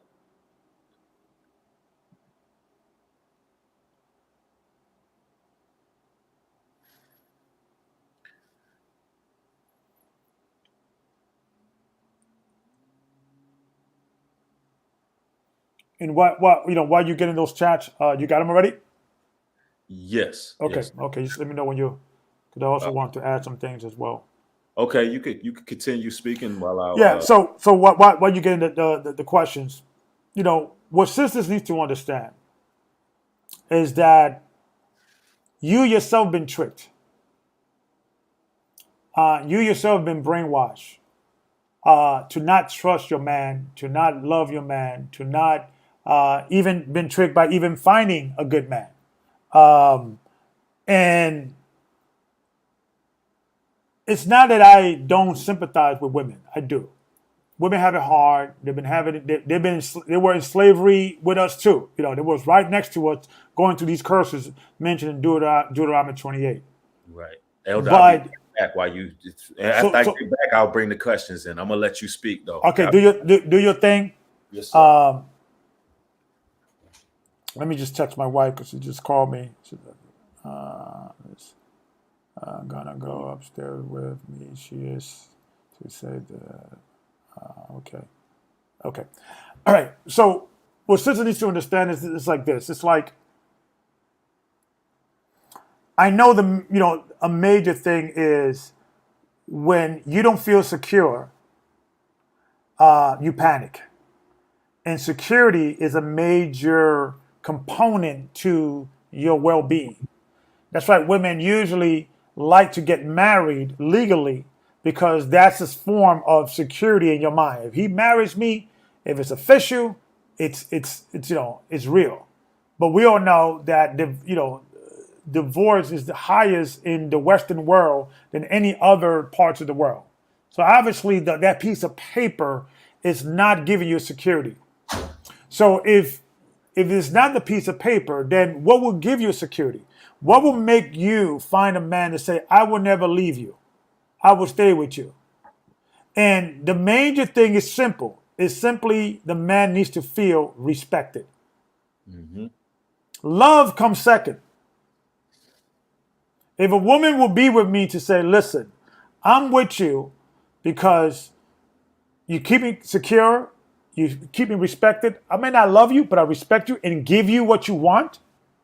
A man can rock with that. Why do you think a lot of billionaires and millionaires would date women? Did they know they're with them because of what they bring over to the table? Respect is extremely important to men. So you want security? Give them that, and you will always feel secure. And so it's and the reason why us men, we have to start putting our foot down and not being patient with you. It's like this. And this is a major mistake that Christians do, and even some Hebrew Israelite churches. They would subscribe to the things that will apply for men against towards another man. Like for instance, you notice that every single time the Bible, it mentions do not hate your brother, love your neighbor. If your brother sin against you, how often should you forgive him? Right? 7 times 7. Those standards are not the same standards with a wife. Because back in the days, women didn't have the luxury to sin against her brother 7 times 7. That was not something that it was a standard towards women. The women had a different standard. Until Christ, you could divorce your wife if she cooked your dinner. Miscooked your dinner. And you could look at early writings that was the case. Now, that was not a law from God. That came to traditions of men, misunderstanding the law of Moses when he said if you find something unpleasing towards your wife, you could divorce her, and man began to abuse it. But when during the time of Christ, a woman was always on her tippy toes. So there was no concept of what about if a woman sinned against me 7 times 7. It was always towards another man. So what's happening is that you're taking the law they're supposed to be applying a brother towards a man and putting that into your wife. Yep. You don't have to keep forgiving your wife if she's keep cheating on you and or flirting with other men or disrespecting you, not honoring you and not obeying your commandments. That's a different standard. Do not be unequally yoked with unbelievers.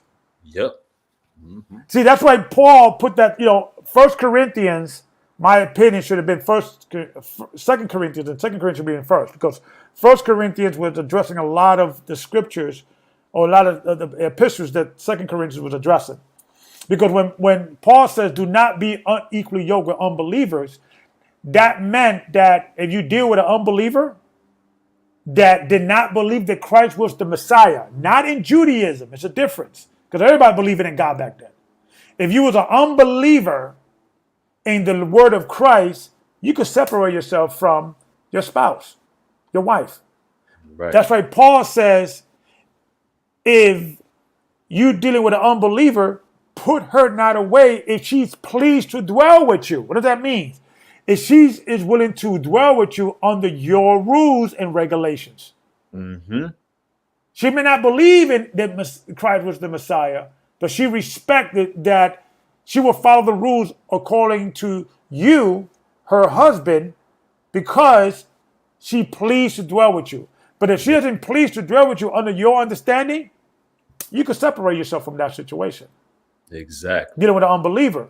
So what sisters need to understand is that we have to bring those traditions back, because ultimately you're going to say, I'm glad men did this because I'm better off now.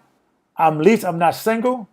Yes, I'm sharing a man, but that man will go through a war for me if he needs to, because he loves me. Because listen, us men, for a good woman, for my wife, I'll take a bullet for her.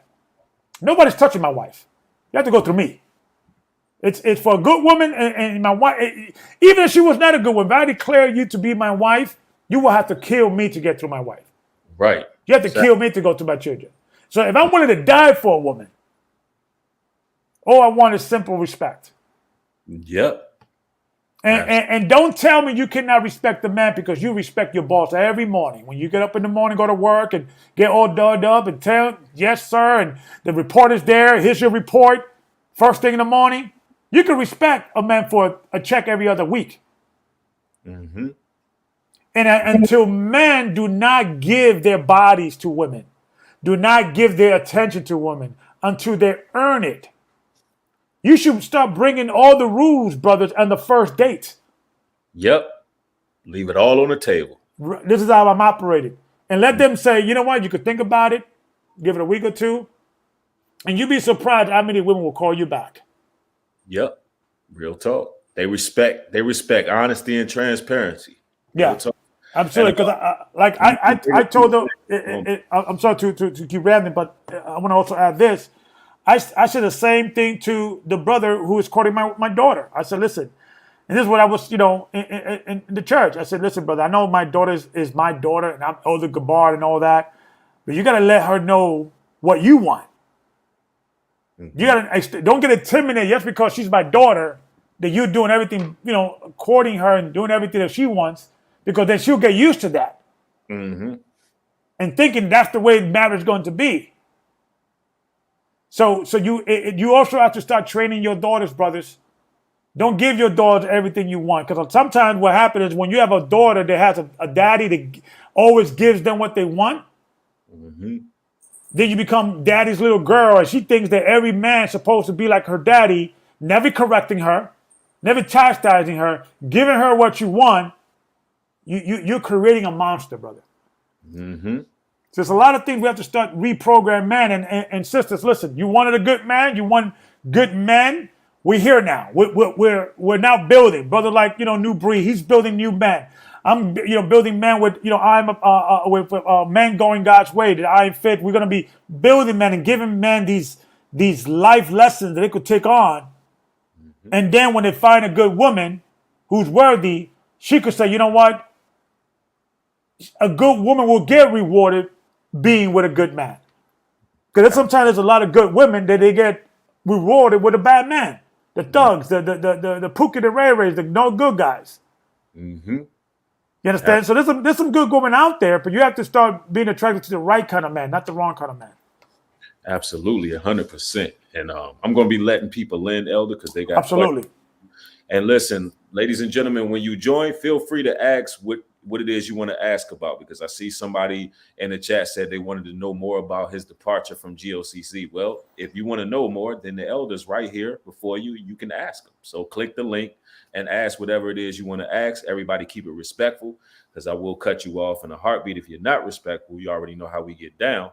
But feel free to ask the brother doctrinal questions, whatever you want to ask. All right.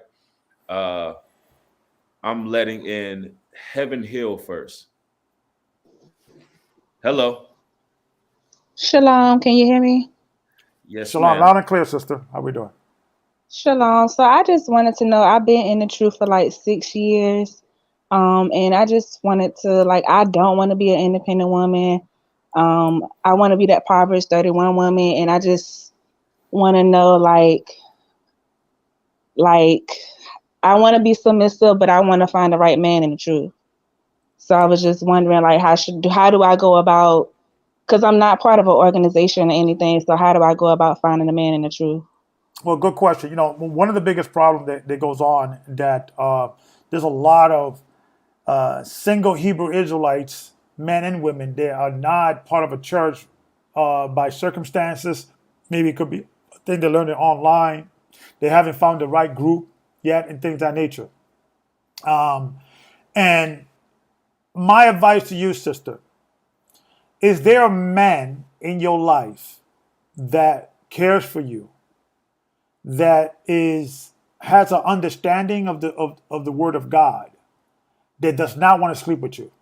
An uncle, a father, a brother. Is there a man in your life that you could trust, and he could give you a true opinion about a situation outside of someone who wants to sleep with you, or may want to sleep with you? Is there a guy, a father or uncle in your life like that? No. Yeah. So what you want to do is try to find one. Do you have any brother or uncles? He doesn't even have to be in the truth. A man who has some wisdom. Is there anybody that you No. think you could find? Okay. Well, what you could do, sister, this is my advice. You could, hang out and keep like and subscribe to Brother A New Breed. I'm fit and things of that nature. We don't want to sleep with you. We want nothing for you. We just want to help you. And if you find a brother in the Hebrew community, right, send him our way. Let us bet him for you, because we'll be able to tell you exactly within a week or two, a month or two, if this brother's right for you. And that's probably the best way. But what we also doing, what I want to do, once I start building Men Going God's Way, I'm going to set up a website, a dating website, specifically catering to the Hebrew community. And we're going to do criminal background on these men. We're going to do psychological background on these men, make sure that there's not any Tom, Dick, and Harry, in these type of situations. And we're going to be having meet and greet scenario. Because I believe we have to, take the bull by the horn and create the environment, the safe environment, that you could meet a brother and bet a brother and say, you know what, maybe I could have this bet as my Lord. Let me ask you another question, sister. Is this something, are you willing to share a man? Are you open for polygamy, or that's something you're still struggling with? I need to get better understanding. Okay. Outside of understanding, let's say you don't want the full understanding. You yourself, do you see yourself, if you find a good man, will you be willing to share this man if he has another wife? Or will you be willing to say, you know what, I got a friend who she's also in the truth.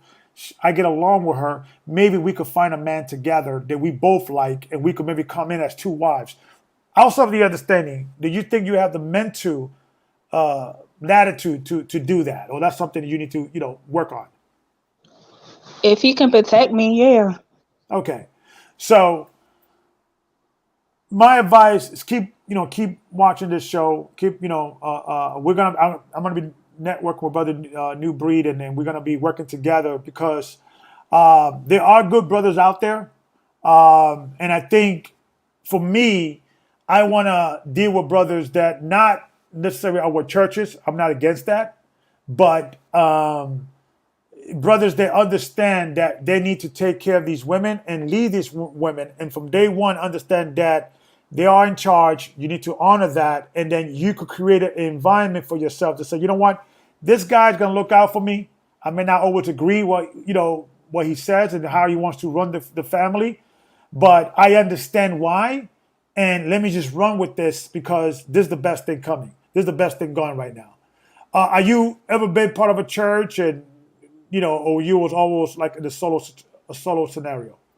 No, I was part of a Israelite church, but I left, and so now for like the past couple of years I've been solo. And why you left the church? I'm just curious. It's more for like a private conversation. I see. And churches are very difficult, because you got to even bet church to see if they're right for you. But the main thing is that putting yourself out there. The Hebrew community is out there, is a big community. Taking your time when you find a man, because sometimes when you find a man that you're attractive or what have you, there's certain endorphins that kicks in your body that you are not able to hear clear and think clearly. So that's why you have to get another guy that doesn't have any interest in sleeping with you to give you a fair assessment of that brother. That makes sense? So you got us. If you in that situation, you can send me an email, brother. I'm pretty sure Brother New Breed, and he'll be able to bet that brother for you, because there's certain things guys could know. Yeah, this mission with this guy, and you got to ask yourself questions. Just because you believe in Christ and you believe in the Hebrew culture doesn't mean you don't have issues. Check out his criminal background. Check out his past relationship. Why did it work out, and things of that nature. And a major thing you should look for is a guy that will take responsibility. Yeah, it was my fault that it didn't work out. Yes, I got to work on myself. If a guy is always blaming the woman, always blaming everybody else, that's a sign to look for. So we're going to be having different workshops to even educate women in how to find the right man. But it's going to come a time, sisters, that the right man, they're going to be very few in numbers, and you're going to have to start sharing the right man, who's going to protect you, put you under his hedge. Because if you're still working on that, and you may pass by a guy who's your man, but because he may have another wife or what have you, you may lose on that guy that God sent you. So I hope I answered your question, sister. Thank you so much. Shalom. Shalom, sister. All right. I'm going to let the next guest in, Elder. We have Truth Seeker. Shalom. Yes. Shalom, new breed. Shalom, Elder Gabar. Shalom, brother. Am I coming in clear? Yes, sir. Yeah. All right. I just want to bring 3 talking points, and I'll try to be as brief as I can for the sake of brother. We want questions though, not talking. Yeah, these are definitely questions, but just give me the opportunity to bring this out. You, brother. I got you. I just want to make sure I get as many guests in as I can. All right. Yes, sir. I'll make this brief as well. All right. So this is on the topic of polygyny, right? Yes. So number 1, we have the scripture in 1 Corinthians chapter 7 and verse 2, and it goes into avoiding fornication and letting every man have his own wife. That's number 1. Mm-hmm.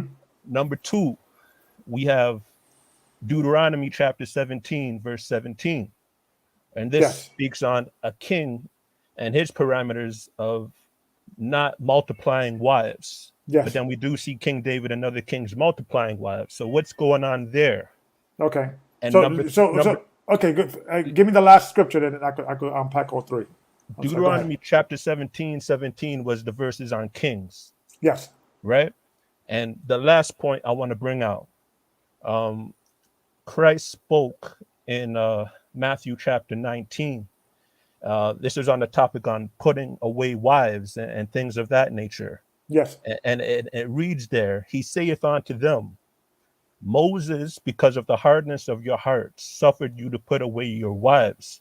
But from the beginning, it was not so. Yes. So my question is, what was it like in the beginning? Because in the beginning, we had who? Adam and Eve. Yes. That seemed to me, it's as clear as day that was a monogamous relationship. Yes. So if that was the case in the beginning, what changed, and how come we're not going back to that beginning as a pretense of righteousness? I got you. Okay, I got you. So I want to bring out. Okay, so when people, when you go into a scripture, right, and remember when they ask Christ the question about is there can a man divorce his wife for any reason, right? That was the question they asked Christ. And they asked this question to tempt him, right? And he said, Moses, because of the hardness of your heart, you made him to write this law. Let me paraphrase. Because of the hardness of your heart, suffer you to put away your wives, plural. When you look at the word there, it's plural, it's not singular. Yes, sir. Yes, sir. Right? So when Christ was walking around the earth, there was no such thing as the book of Matthew. So he was speaking to people dealing with Torah, and he was bringing Torah. Right? Okay. So the subject was the bill of divorcement, not multiple wives. So you can't conflate both subjects, because if they were to ask them in the law of Moses in chapter 21 verse 10, it says if you add a wife, her food and raiment must and her duty of marriage may not diminish. What say you? Then we could have a conversation, right? Fine.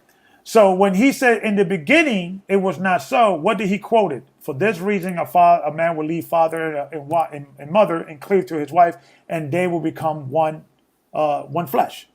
Mm-hmm. So it wasn't talking about monogamy. It was talking about the law of divorcement, right? Because we could see in the beginning, okay, Jacob, the father of the 12 tribes of Israel, have 4 wives, 2 concubines and 2 wives, right? So to say that it was not from the beginning, when you look at the time of Jacob, from the time of Noah to the time of Adam, this is very early on in the time of the biblical Hebrews, just human existence. And when so to say that in the beginning, it was saying it was a monogamous scenario, I would say that if you put yourself in the thought of a Hebrew speaking to Christ 2,000 years ago, you would not think that you got monogamy out of that conversation. You would say, okay, these are new grounds for divorce now. Because you notice, if you read right after, the disciples say, well, it is good not to even marry if that's the case. Because at that time, you could divorce your wife for any cause. You understand? So Yes, sir. it wasn't monogamy. It was a situation because he says, for this reason, you suffer Moses to divorce or put away your wife. When you look at it, it's a plural scenario. Now, when in First Corinthians chapter 7, right? When you go into the first verse, it says, now concerning what you have read to me, the letter you have sent me, it is good for a man not to touch a woman, right? But this gift is given by God, right? But if you cannot sustain, right, married. To avoid fornication, have every man have his own wives. But when you keep reading, it says, but the time is short of them that have wives. You look at the word there, it's plural. It's like you have none. Because at that time, this right before 70 AD, the 70 weeks prophesied in the book of Daniel was coming to an end. That God told Israel, get your act together, because I'm giving you 70 weeks, which is 70. When you go into that time, it was 350 years, if my math correct sues me. That there was a time period that Israel had until the second temple was built to say, if you want God to bless you, you got to establish order in Israel. So at that time, the day of the Lord was at hand. That was 70 AD. You mentioned in First Corinthians that turned plural. Where was that? I was trying to find that. Yeah, so when you keep reading the entire thing in First Corinthians, it says that the time is short, that it's going to be those that do have wives as they have none. Let me see if I can get it for you. That's in First Corinthians chapter 7. I believe verse 29. There you Yes, go. sir. There you go. Okay. And when you look at that, and I did a lesson on this same subject. Interesting. Eusebius in the early Christendom, they were talking about this, and early Christendom, very early on, I would say around the 4th century, 3rd century, when there were no longer Hebrew bishops anymore, because the last Hebrew bishop in Asia Minor was Polycarp. The Hebrew bishops began to die off, and then a lot of these churches began to be taken over by Greeks and Romans, like Victor, even Ignatius, it was Eusebius. These were Roman converts. They began to convert into the Christian religion and began to put their own 2 cents into this understanding. So what was happening is that no one within the Christendom taught that having multiple wives was a sin. Their argument was that was not really the will of God. That's not really, God doesn't mind it, but it's not a sin. And that shows me that was more policy, and there was really pressure under the Roman Empire, because within the Roman Empire, you were not allowed to have more than one wife. And the reason why is because although Romans were they were sexually liberal. You could have sex with prostitutes, with boys, girls, it doesn't matter. It was a sign of dishonor if you marry a woman who is a prostitute or of a lower state. So Yes, sir. virgin were very valuable at that time. So you could, to bring forth a son who's going to inherit your inheritance, you must bring that son through a virgin. So they put a decree, you can only have one wife. You could have concubines and slaves and have sex with them, male or female. They don't care about that. But you should only have one wife, because then virgins was not something that was they could pop up anywhere. It was a breed thing. It's a thing that was not all over the place. So the Christian church at that time, they were at that time run by Europeans, not Hebrews. They began to implement these things within the church. Now, Paul did say, as an advice, it is best for you to remain celibate, because he himself was celibate. He was at one point was either engaged with a woman or was married, and he left to do God's work. So he said, I wish that all men were like me. So what happened is that, and this is a major mistake, that people would take epistles of Paul that he was giving advice and putting that as Torah, as law. So you got to be very, that's why he says, I speak this by permission. This is not a law. This is by permission. It was an advice. So if that advice applied to you, like for instance, I'm a polygamist, but I would tell brothers not to exercise that until they build themselves up. And I would say, if you're going to do that, I will maybe look into explore your horizon in other countries, because I think women in other countries are more ready to serve a man than here in America. But that's not a law. That's more an advice. Epistles were laws. So Paul didn't add any new laws. That's why you got to be. You say, be a follower of Christ. Be a follower of me as I'm a follower of Christ. So he gave you advice.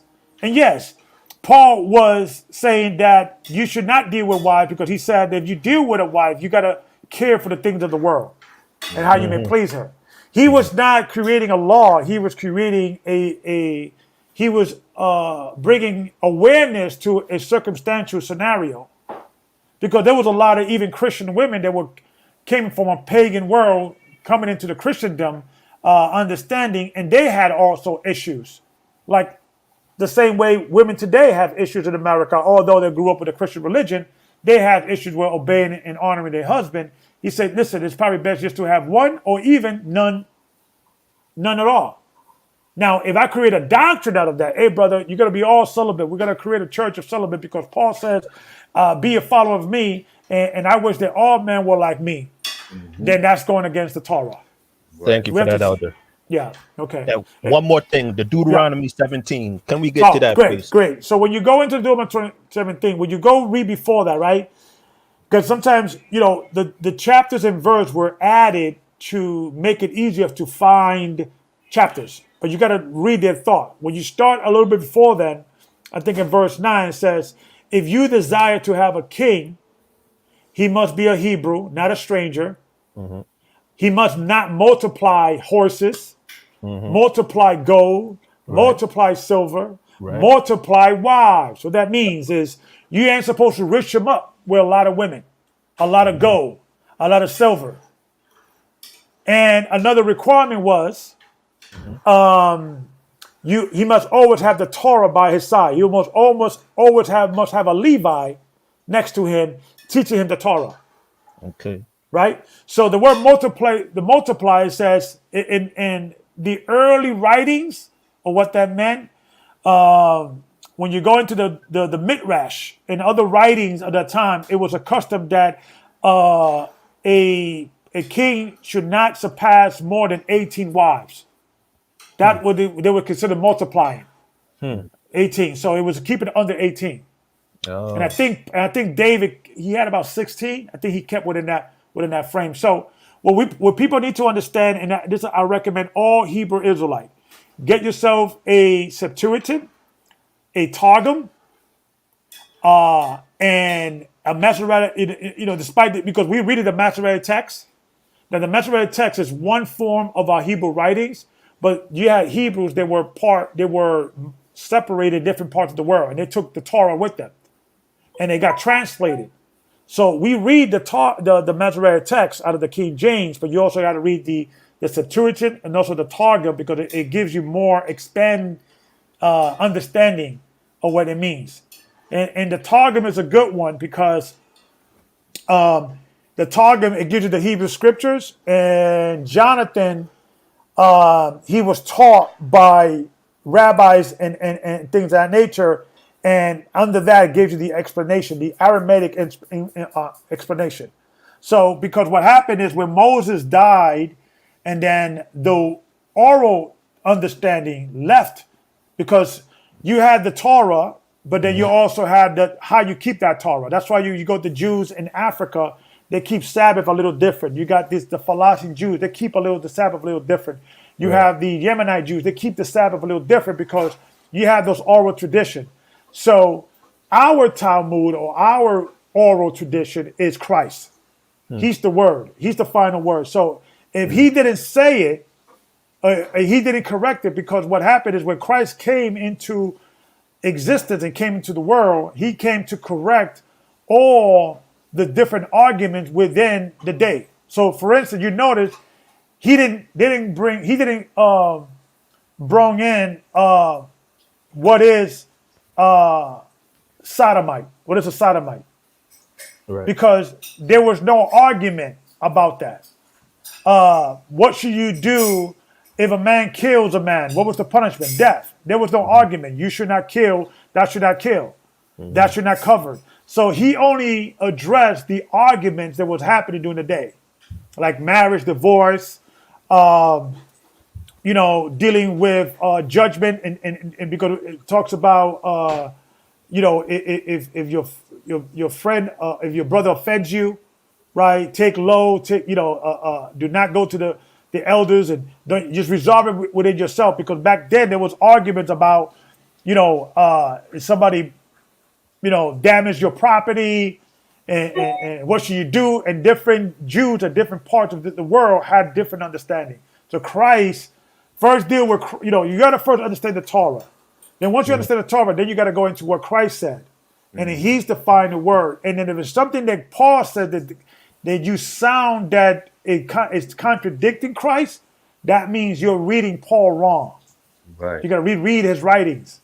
Hey, Elder, could I bring in a precept on Christ? Yes, sir. Matthew 25, verse 1 says, "Then shall the kingdom of heaven be likened unto 10 virgins, which took their lamps and went forth to meet the bridegroom." And that's directly coming from Christ. He's literally talking about 10 virgins going to meet a bridegroom. Why would Christ use such an example?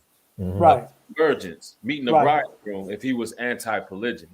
Right. So Christ never really spoke against polygyny. The only verse that a lot of people try to use is way out of context. It was really just about divorce. So, right.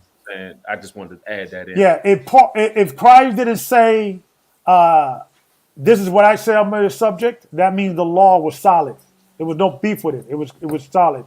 So therefore, Paul, if you read something that it gives the impression that Paul is teaching something else, that means you must read. You got to go deep into the Greek and get a deeper understanding, because Paul did not contradict Christ. Like a good example, a lot of people say that Paul was okay with eating meat sacrificed to idols. That's not what he was saying, because Christ in the book of Revelations, when he was talking to John the Revelator, he says that the sin of the Nicolaitans is the sin of that they put a stumbling block into the children of Israel, eating meat sacrificed to animals, right? Meat sacrificed to other gods, to idols, excuse me. So what Paul was talking about is the conscience, because what was happening at that time, there was people thinking that this animal could have been sacrificed to another god, so I'm not going to eat it. And a lot of those teachings came from the Essenes. They didn't eat meat because of that, and they believed that that the temple was corrupt.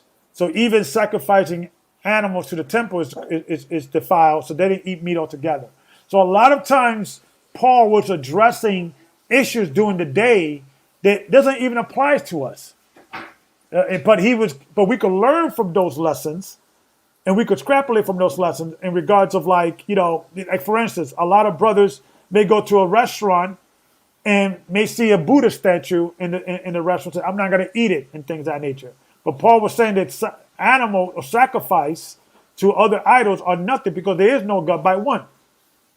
What he was talking about, what Christ was talking about, is you partaking on the sacrifice. You being there and partaking. But if you eat meat that is clean, God made it clean, it is clean. Because these gods don't have any power over us. If you pray over it, because you got Jewish people and Muslim people, they pray to their God for the success of their business and all that. And, we don't believe in these other gods, right? But you could still buy from food in the market, although it came from pagans, because if an animal, it was declared clean, it is clean by God. So I'm just using it as a reference. So Paul Understood. Did not introduce any new law. What he was just speaking to, he was saying, yeah, listen, if he was telling, I wish all men were like me, don't deal with women, but this gift can be given by God. But to avoid, rather than burning, marry, that's not a sin. And to avoid fornication, for you to fall to fornication, dealing with a prostitute or dealing with a woman that's not your wife, have your own wife. It wasn't that he was against the Torah or bringing a new law. He was just giving epistles. It was always understood that he was speaking in an advisory type of capacity, not bringing a new Torah, a new teaching. Yes, Elder. Thank you for that breakdown. A lot of information came out there, so definitely a lot for us to reflect upon. New Breed, thank you for the time that you've allotted me to ask my questions and to bring out my talking points. And to add what you were saying, Elder, just lastly, very briefly, in 2 Peter chapter 3, verse 15 and 16, it breaks down essentially how Paul's writings is hard to be understood. Right. And that those who are unlearned and unstable, they rest as they do also other scriptures onto their own destruction. So I just wanted to put that out there as well, as you were saying that Paul is not against Christ, but you just have to be well learned to understand the precepts that Paul brings out. All right. So again, I'll yield with that. Thank you again, New Breed and Elder Gabar, man. Salute. Salute, all right, brother. Bless you. All right. Blessings. And make wrong one. Sorry about that. That's okay. All right, Elder, you back. Yeah, for sure. If you got time for a couple more guests, I'll bring them on in, Elder. Absolutely. All right.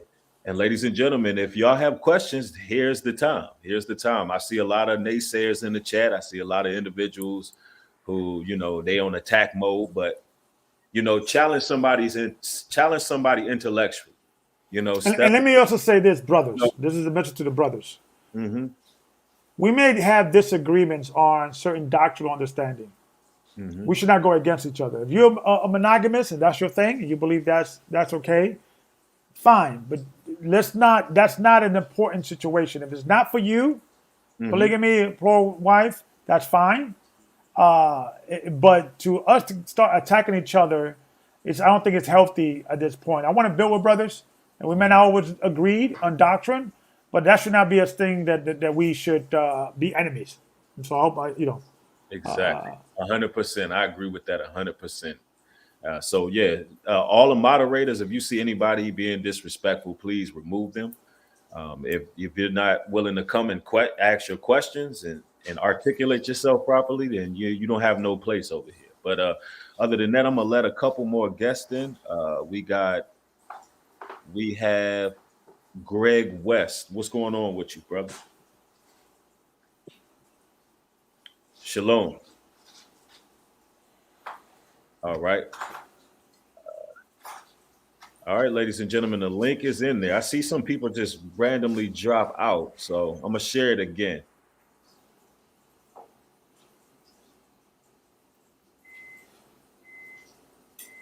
All right, we're going to try Greg again because I think I seen an audio sign. Greg, are you there? Shalom. All right. Yeah, maybe a bad connection. Okay. Yeah, something's wrong with this mic. All right, here we go. Meek, I'm gonna allow you in. Disable your camera, Meek. Just come in with your audio. All right. Shalom, brother. How's it going? Shalom, man. How you doing, New Breed? Pretty good, pretty good. Hey, Got a question? Can y'all hear me? Yes, Loud sir. and clear. Loud and clear. Thank you, man. I just had a few questions, man. I heard you guys talking about that that you have to take a virgin unto you and not another man's wife. Can you elaborate more on that? Like, what is a virgin? Like, what do you guys mean by a virgin? Like a woman who has had no sex, or Yeah, no. So what I think you was referencing to that at the time of Rome, although they were very sexually liberal, for you to bring an heir, it has to be done through a virgin. So what they did to limit, since virgin was very hard to come by, they put a law that you could only have one wife, one legal wife, but you could have concubines and slaves. You could have sex with them, but to bring an heir, you have to only have a virgin. Now, in the Hebrew culture, that was all your wives were virgins in the day of your wedding. Now, when in the Bible, it talks about that the Most High winked at our ignorance when we didn't know any better, but now He calls all men to serve Him. So yeah, if you have a sister who had, a boyfriend in high school or had lovers and things of that nature, but she wants to change her life, yes, that's part of the understanding of baptism. That you're starting everything all over again and things of that nature. And if if a woman who's not technically a virgin, all her past sins are now blotted out, so she could start anew. So after baptism, whoever she lays with, then that will be her husband for life. Oh, okay, Yeah, understood. yeah. Thank you, brother. And Okay. one more question, man. What is your guys' take on church? Are you guys big on church? I mean, I know I heard elders say that you wasn't big on church, but like, did you guys ever attend church or anything of that nature? Well, yeah, I used to be an elder of a church for 10 years. I recently, on July 1st, officially I stepped down. I'm not against church. If the church is doing right by the people and teaching the word, or a Hmm. pastor is teaching the word as is it written, then, rock with that church. But for me, I feel that the problem with church is, what I have experienced, is that the pastor become the leader of even become the leader of all the women, including the married women. The Yeah, women start looking at the pastor as the spiritual leader and comparing their husband to the spiritual lead, to that pastor. So I think if we could just, that's the reason why I think it's not working. That, see, working is a bad word that I don't want to use. It's more like those are handicaps, and I believe that churches should cater more to men and building up men yeah, and stopping the door of reaching access to the pastor, yes, and then that will be a way that will force a woman to say, okay, let me get a husband in here. If they have too much access to the pastor, then their pastor become their spiritual leader. Even after, and there's been situations that when sisters were single, and then they found a husband in the church, she's still calling me for advice. And I said, sister, you got a husband now. So I think having a pastor doesn't have access to the women, but that you have access to the men, or the man has access to the pastor, but the women will just simply learn in silence. I think it's a better formula than just simply the men catering to women and have access to all the women, and all the women have access to him. I think that is counterproductive. yes. And one more question, man. Yeah. So since you don't go to church, how do you get baptized again or renew yourself? Well, I got baptized. Yeah, you can renew yourself every day through Christ. I've been baptized. A brother baptized Jesus. I gave myself to Christ, and it's just a ritual thing that you do between you and your Father, and so forth, so on. If it's not with a church, find a man you respect and have him baptize you. Okay, Yeah, thank and then and renew your life that way. Yes, thank you, Elder. All right, that's it. From brother Elder Gabar and brother Newbury. That's it, man. Thank you. All All right. right, thank you, brother. Uh, All right, let's get a couple more in. All right, brother Toby Tay, what's going on? What's going on, Nobri? What's going on, Elder? Salam, brother. How we doing? Good, good. I had a question. So if a woman, let's say she leaves her husband, could she get remarried? Yeah, a while back, one of the things I wanted to do, and I'm still also very interested in doing this, of all the leaders within different Israelite camps to come together, that if a brother leaves the camp, leaves that church, Mm, then at least that there is some conversation within leadership why that brother left. Because sometimes there could have been a thing that is not doctrinal. It could be some personal issue that they had with a brother or what have you. And to resolve this issue, that we may have to send people back.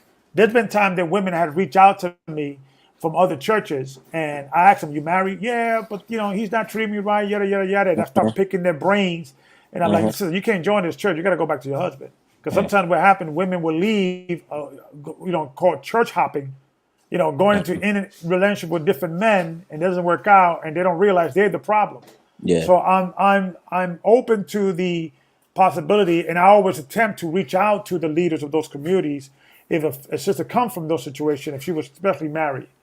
So it's we're a mess as a community. Uh, It cannot be a perfect science, but my my answer to your question is I will ask those questions, yeah. and if the woman is not being direct, you know, I can understand if the brother left the truth and he became an unbeliever, he was a classic homosexual, he in things of that nature. Maybe we could have a conversation. But if they is having problems, I will not deal with her, Okay. and especially if she have kids. Right. Okay. Okay. I understand. Yeah. Thank you. All right, All thank you, brother. All right. Appreciate it. Yes, sir. Appreciate it. Let's see. I'm bringing Alana A in. Shalom. Shalom, can you hear me? Loud and Yes. clear, sister. Okay, so I heard you speaking about that church that you attended to for 10 years, and I also was a part of that same church, I believe, since I was 5 years old, and I stopped attending after coronavirus. But I was wondering if that church was to start back up, is it madness to attend that church again? Like, is that church of the devil? Like, should I never go No, back no. ever See, again? sometimes we're, and this is something we have to within the Hebrew community. We have to stop dealing with. I'm no longer with the church because that is a false prophet. It's wicked. It's evil. The church does a lot of good, and they do a lot of good. It just I felt that God was calling me to a different direction. And baby, they could see everything you could see. Okay, all right. And my wife, you need something, baby? The blue tape is by the bathroom, by the floor. Oh, I think I've seen it. Hold on, guys. I'm sorry. Check there or check by the kitchen because I was using it earlier. Hold on. You got it? Yeah. I know. There you go. Okay. And the house is a mess. We're unpacking everything. But, now let me ask you a question. You left because of Corona. What area you was in? No, I left because I grew up in the church under my father, and then I ended up living with my mother around that time, and then she didn't allow me to go to the church anymore around the time when I turned about 18 years old. So I'm 22 now, so yeah, it was I like see. 19, 20 years old. So my other parents didn't allow me to go anymore. So I just Okay. started to get into spirituality on my own. But I was wondering, because I've been wanting a church to go back to. I was just wondering if it was madness to go back to that church. Yeah. What church you was part of? Like which what state you was in? Baltimore. Baltimore. I don't know who's the I think that was lawyer's area. Like I said, sister, you have to, find your own salvation. I'm not against the church in general. I just felt that with my journey at, my part of my life, I felt that I need to do my own thing. I want to focus on men and things of that nature. But have you spoken to your father, and what does he say? he stopped attending the church way before I stopped attending the church. So I was really just going with my stepmother, but he been stopped attending the church. But when I moved in with my biological mother, they didn't allow me to go at all. I see. Are you able to move freely, or they still doesn't want, like, for instance, like, are you on your own now, or you still live under I'm her an roof? adult now. Yeah, I'm 22 now. Right. So are you able to make your decision, basically? Yes. Yeah. So if you have to find what's right for you. You're young.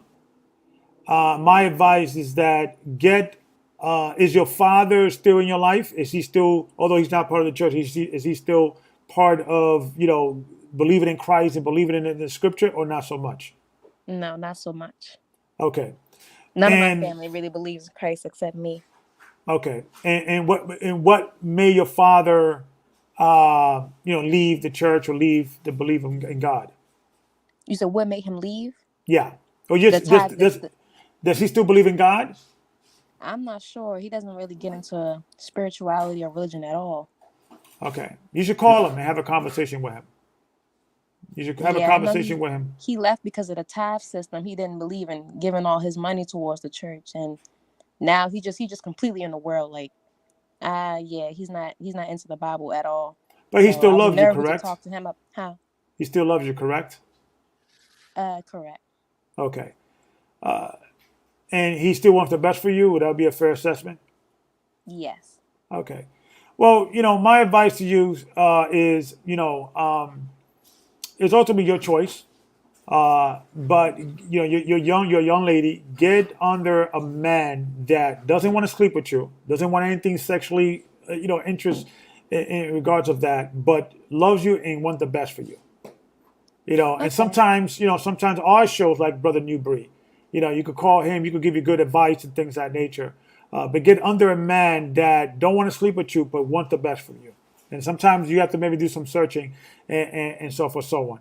My opinion is there's some good understanding on GOCC. They do a lot of good things. So, especially for a young lady and things of that nature, there's a lot of good guys in that church. A lot of good guys. You want to find a good guy, I will say GOCC. I could vouch for them. Okay, thank you. All right, sister. All right. Thank you. All right. Let's see. All right, y'all. I'm gonna let a couple more guests, Elder. How about 2 more guests? We'll do 2 more, ladies. Okay, definitely. All right, cool. We'll do Martin Way. What's going on? Shalom, New Breed and Elder Gabar. Can you guys hear me? Loud and clear, sir. How are we doing? I'm doing good. So first of all, I just wanted to thank you guys for allowing me on the show, and I just had just one question. So I'm a young man, right? I've been awoken to the truth recently. I'm about 20 years old, so I'm still kind of new to all of this stuff, and I'm still trying to find my way and all that, right? And I'm just my only question is basically when it comes to finding a wife, a Proverbs 31 woman, a virtuous woman, like, am I asking too much to find a virgin wife, like a woman that hasn't been defiled? Am I asking too much for that, or like, is that something Well, that should be if you think expected? about it, we all been defiled, men and women, right? In one form or the other. I think the main thing is not necessarily finding a virgin, although that may, you're at that age, you could still find a woman that hasn't been touched, right? But the most important thing is a woman that love you and respect you, and that she has the ability to listen to you. However, though, you have to become the man that a woman would like to listen to. You know, um, my advice to you is get around guys that are older than you, at least 10 years. Men that are working and got life experience, and pick their brains and mimic what they do. Emulate them. Surround yourself with men that you feel are a man that you want to be, and get under their wing. And then eventually and you're going to build that confidence that you made me a sister. And she may not be thinking about this walk or what have you, but you could become that light to her that she was like, you know what? This brother is bringing so much wisdom to me. I'm gonna, rock with this guy. So my advice is first get under smart men, older men that are wisdom, they have knowledge, and just be a sponge. So Then, in the yeah. meantime, what's called I've been like learning a whole bunch of stuff like semen retention and stuff like that. Should I just be on semen retention until I can find a wife and stuff like that, or I'm a polygamist, but I believe now is the time that men should deal with semen retention more than ever before. Yeah. Because just because I agree with polygamy doesn't mean that there's polygamous women out there that will accept that. There's not. So, but if you being a polygamist in America would have you had less sex with women. Let me explain why. Because 99% of the women don't want to deal with it. Yeah. You understand? So if you are open polygamist and you meet a girl next week in the library or somewhere, and you're talking to her, you open about polygamy, 9 times out of 10, she's probably going to not agree with it, right? So polygamy actually makes you not access more women. It gives you less access to women. You understand? So, and like I said, one brothers could deal with one sister, and I believe that before you introduce that, you should always be transparent with women. I don't think you should bring that after the fact, and so forth, so on. But more than ever, a young man like yourself, that your high testosterone, you're young, your hormones is rising. You have to tap into that even more than ever before, because good women are hard to find. So even if you are a polygamist, just finding one good woman is hard. So yes, get yourself busy. A major way to keep yourself, you're not thinking about sex, is keeping yourself busy. Exercise, join different organizations that will keep you busy. Not thinking about sex, because the idol is the devil's playground. Avoid watching pornography. Avoid anything that would keep you in the space of being aroused in things of that nature. And I know it's hard these days because these women with the spandex and the sex sells all over the place. So I get it. So that's my advice to you, brother. That now it's time for, as much as possible, semen retention, and get on your grind. Follow brothers like New Breed. Follow brothers that are older than you and experienced. But put yourself out there. In other words, do things. Hit the gym. Join a karate martial arts gym. Do a little boxing, a little MMA. Travel, right? Because the Bible says traveling, bring a man's wisdom up and things of that nature. Don't just stay in your house and play video games, because you're not gonna. The door is not gonna be open. I hope it makes sense. Yeah. All right. Yeah. That basically answers my questions. Thank you guys once again. I appreciate everything you guys do, and I'm just. Well, thank you, brother. Thank you. Thank you. That's some powerful advice there. All right, we're gonna allow one more in. I think I'm pronouncing the name right. Bruce TC. Shalom. Shalom, brother TC. I'm sorry, I didn't. I omitted okay. the A. I got you, brother TC. How you doing, Gabar? How you doing, brother TC? How we doing, sir? How we doing? Good to hear from you. Absolutely. 3 questions only. I'd like to ask both of you. First off, is sexual abstinence, is it a sin? Is it a transgression of the law? Yes or no?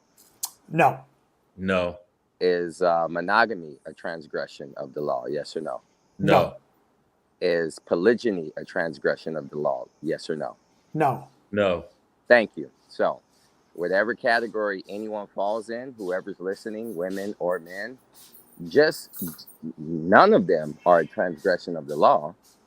Just do whichever one is most befitting to you. Yes. I agree 1,000%. Yeah. right? I just wanted to throw that out there real quick. And last question. This is for both you brothers.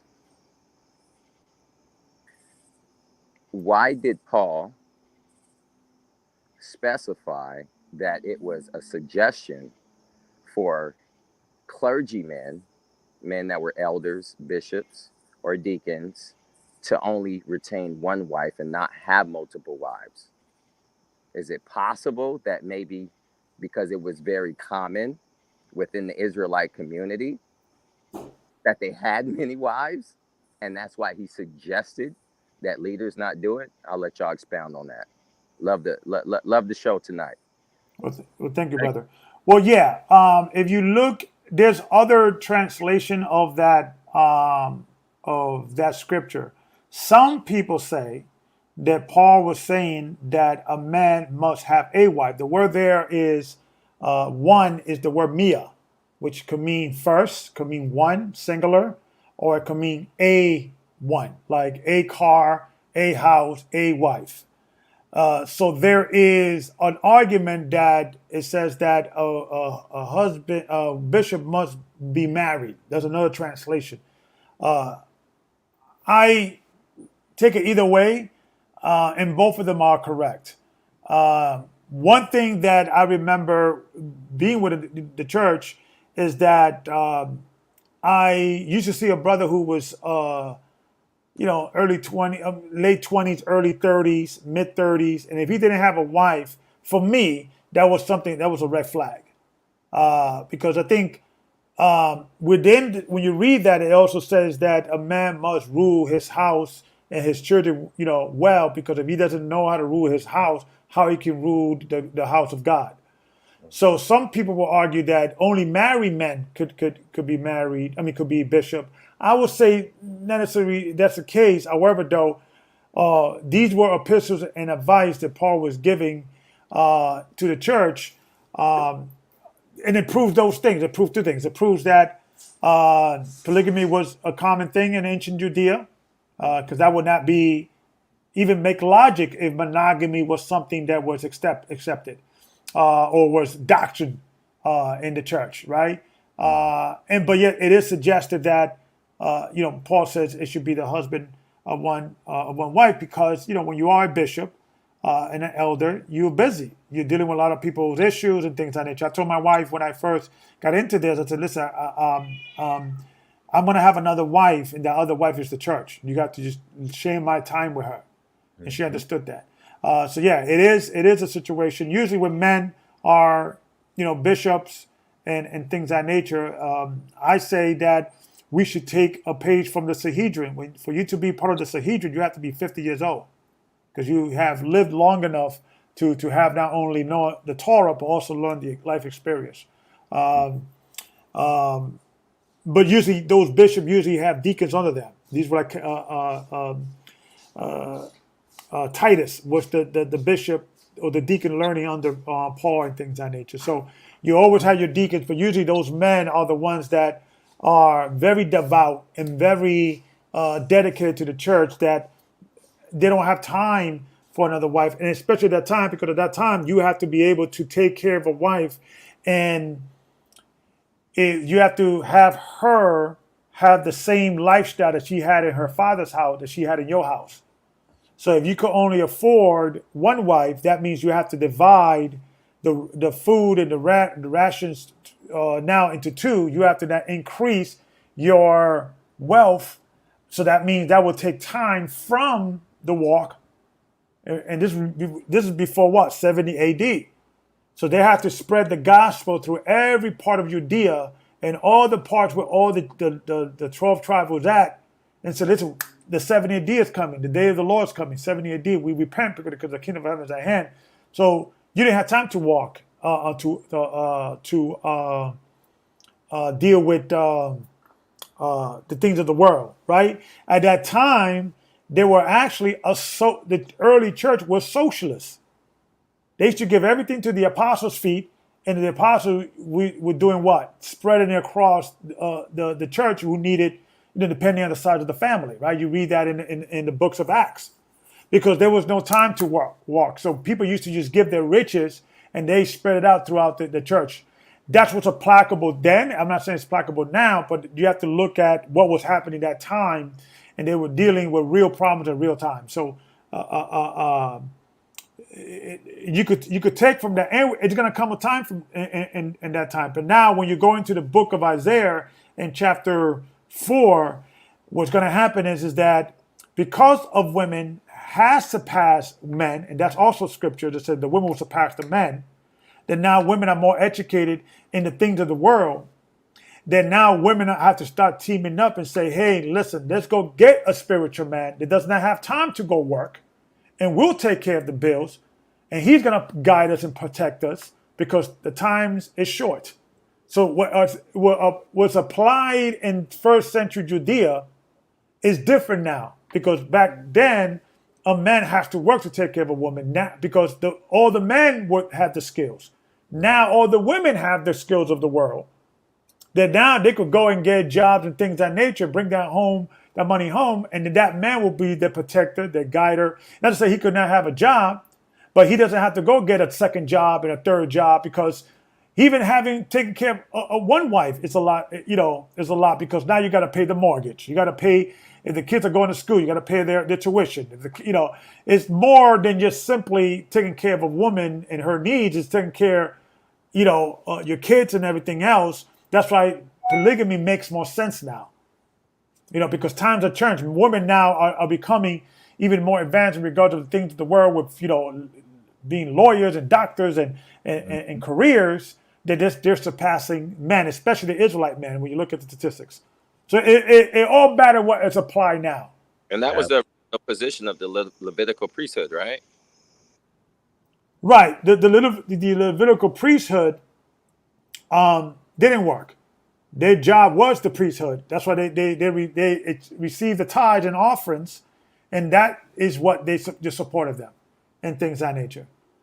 So absolutely. And you had certain priests, like the father of Samuel. You go to the book of Samuel, chapter 1, verse 1. It says that his father had 2 wives, but one of the wives could not bear him a son. And then that wife was someone that the Most High blessed with the prophet Samuel. So Samuel himself came out of a polygamous relationship. But even Levites were encouraged not to have multiple wives, because they were dealing with the temple. And when you look at the patriarchs, when a wife was added, it was added when there was a necessity, like the wife could not bear a child. So then you bring a concubine, or bring in the midwife usually come into that role. So if you have a woman, right? So let's, for instance, you have a wife that she's been your wife, and you got 3 children. It will probably be smarter for you to get a wife, not that is another housewife, maybe a career sister that maybe has a 6-figure salary, or is in the corporate world, that can't find a man or what have you. Maybe that sister, it will be more doable, or a woman who is a nurse, or a woman who is a midwife, or a woman that has a skill that your first wife doesn't have. So these are time for us to have these conversations, because if I bring another wife into my household, I'm going to bring someone is an asset to me, not a liability. Mm-hmm. Not another mouth to feed. She has to bring something to the table to make it worth my while. And that's how men have to start thinking in regard of dealing with multiple wives. We have to deal with it in a mature matter, and have a conversation. And once we deal with maturely, women are going to be like, you know what? These men are not just lusting after women. These men are actually want to help us. And you have certain women that, listen, if you're a career woman and you stumble into the Hebrew culture, and it's probably be a good thing to say, okay, you're making $150,000 a year to $250,000 in corporate America. You will have to let that go to get a husband, and you want kids and all that. You having in a polygamous scenario, your sister wife could take care of your children and you could go back to work, rather than spending the money of getting a babysitter, getting a child care and all that. You know, there's a lot of pedophiles out there, and that's how these are the type of jobs they attract. You could keep everything within the household. So it even helps career women, because now you don't have to worry about you coming home, then you have to cook for your husband. The second wife could do that, and things of that nature. So we have to start thinking tactfully, not only that, who has the biggest booty and things of that nature. Give me average women all day that they feel the Lord, and they got skills that they are asses to me, and things of that nature over these Instagram models all day. So we have to just having this conversation, not being ashamed of talking about it, But we have to be prepared to be with one wife if that extra wife doesn't come in that has those extra skills, because if you just follow a woman by her beauty and she has no assets, no skills, it could bring problems. Now you got two mouths to feed, and you can be if you want. So at this point, it's like I'm switching it around, like Janet Jackson. I'm showing my age. What was that song? What you done for me lately? I'm like, what can you do for me, honey? If you're gonna come into my house, I don't have a lot of money. My resources, I'm looking to start a business and invest and to the next level. I'm looking to get into real estate. I don't have time to cut my resources for another wife. So you have to bring something to the table, and once you start thinking that way, it will eliminate the troublemakers. It will eliminate the women that you don't want to marry anyway. They will not want to marry you anyway, because they're gonna think that it's a privilege for you to have two wives. And they're gonna be like, well, if I want to have one husband, if I want to share him, he's better take care of me. He better put me in a mansion. No, this ain't the place for you. You could go, that's Andrew Tate. That's not me. So I hope I answer these questions.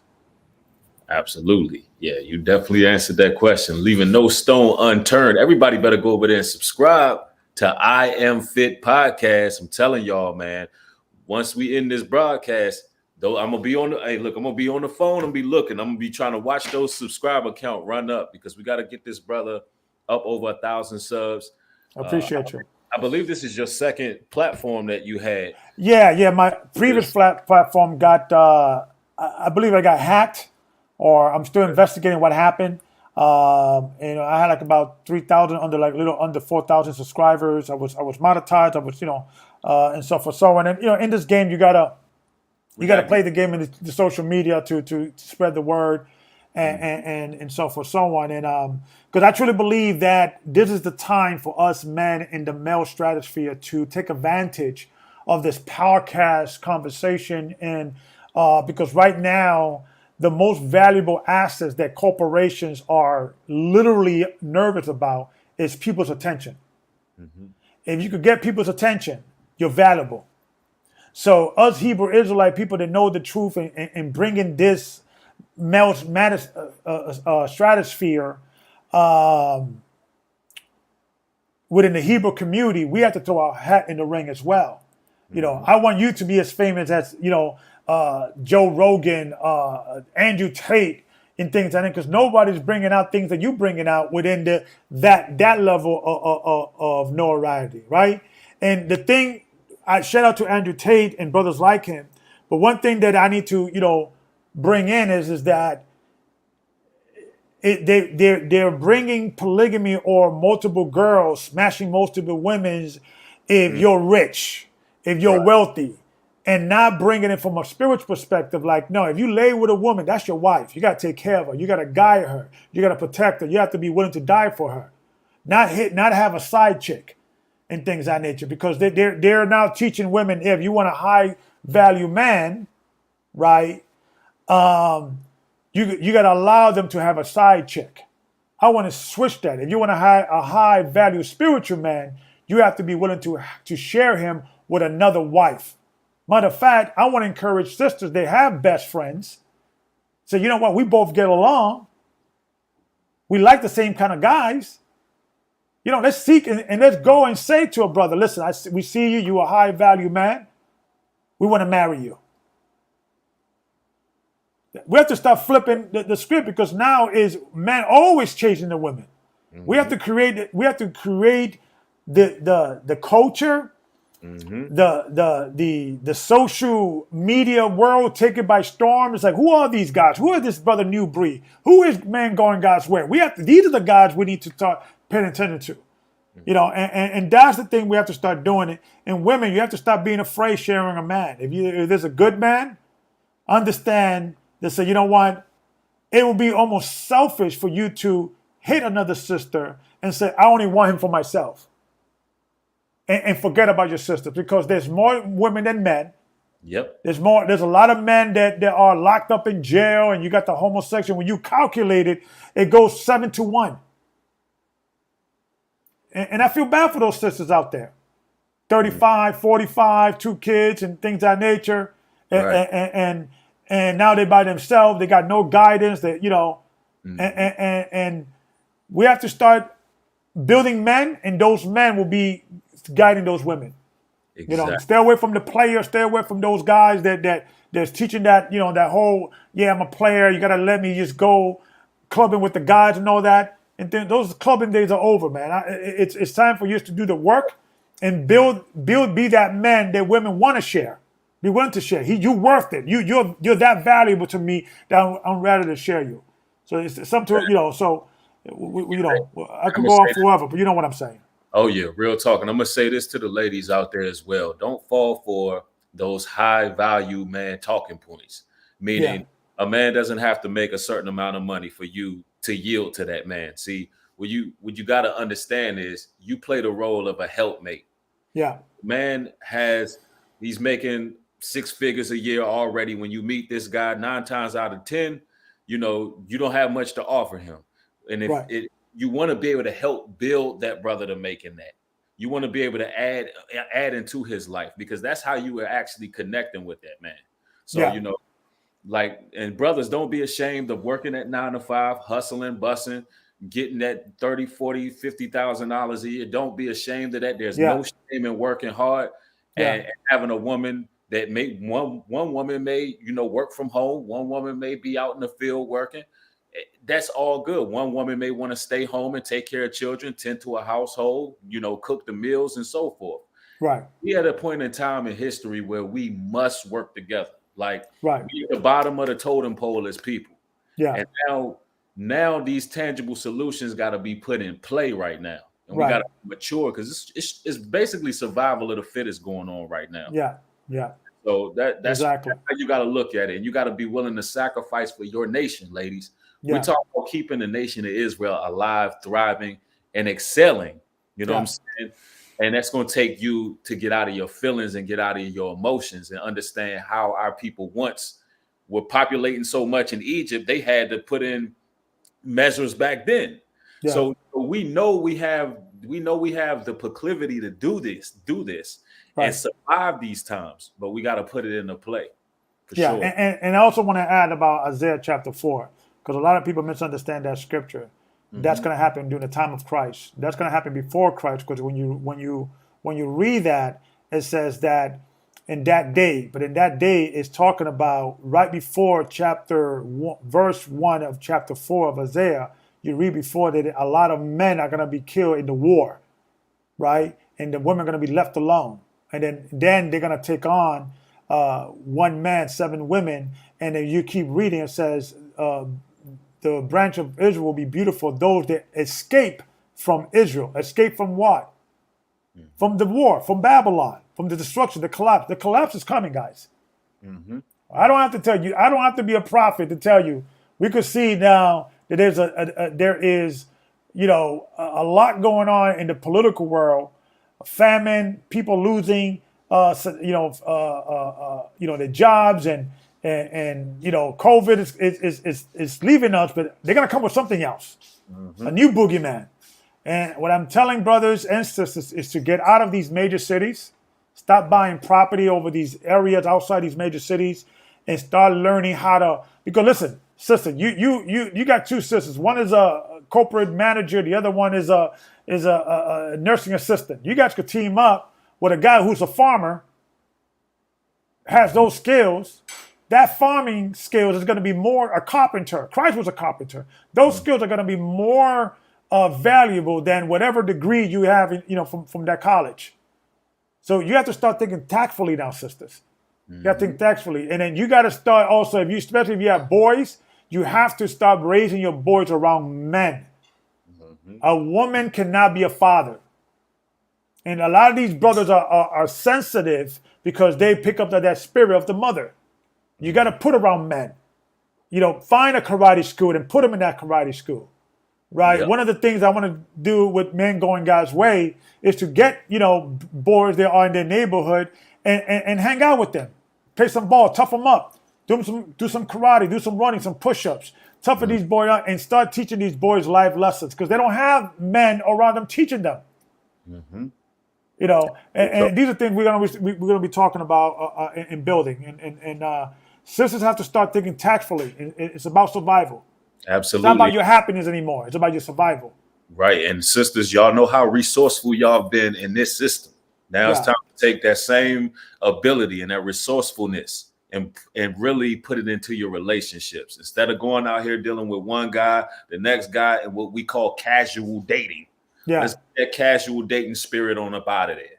How about you find yourself a husband and stop dealing with all these breakups due to infidelity and just deal with honesty. Let's start putting these tough conversations on the table and not fleeing every time something is said that you can't really sit with.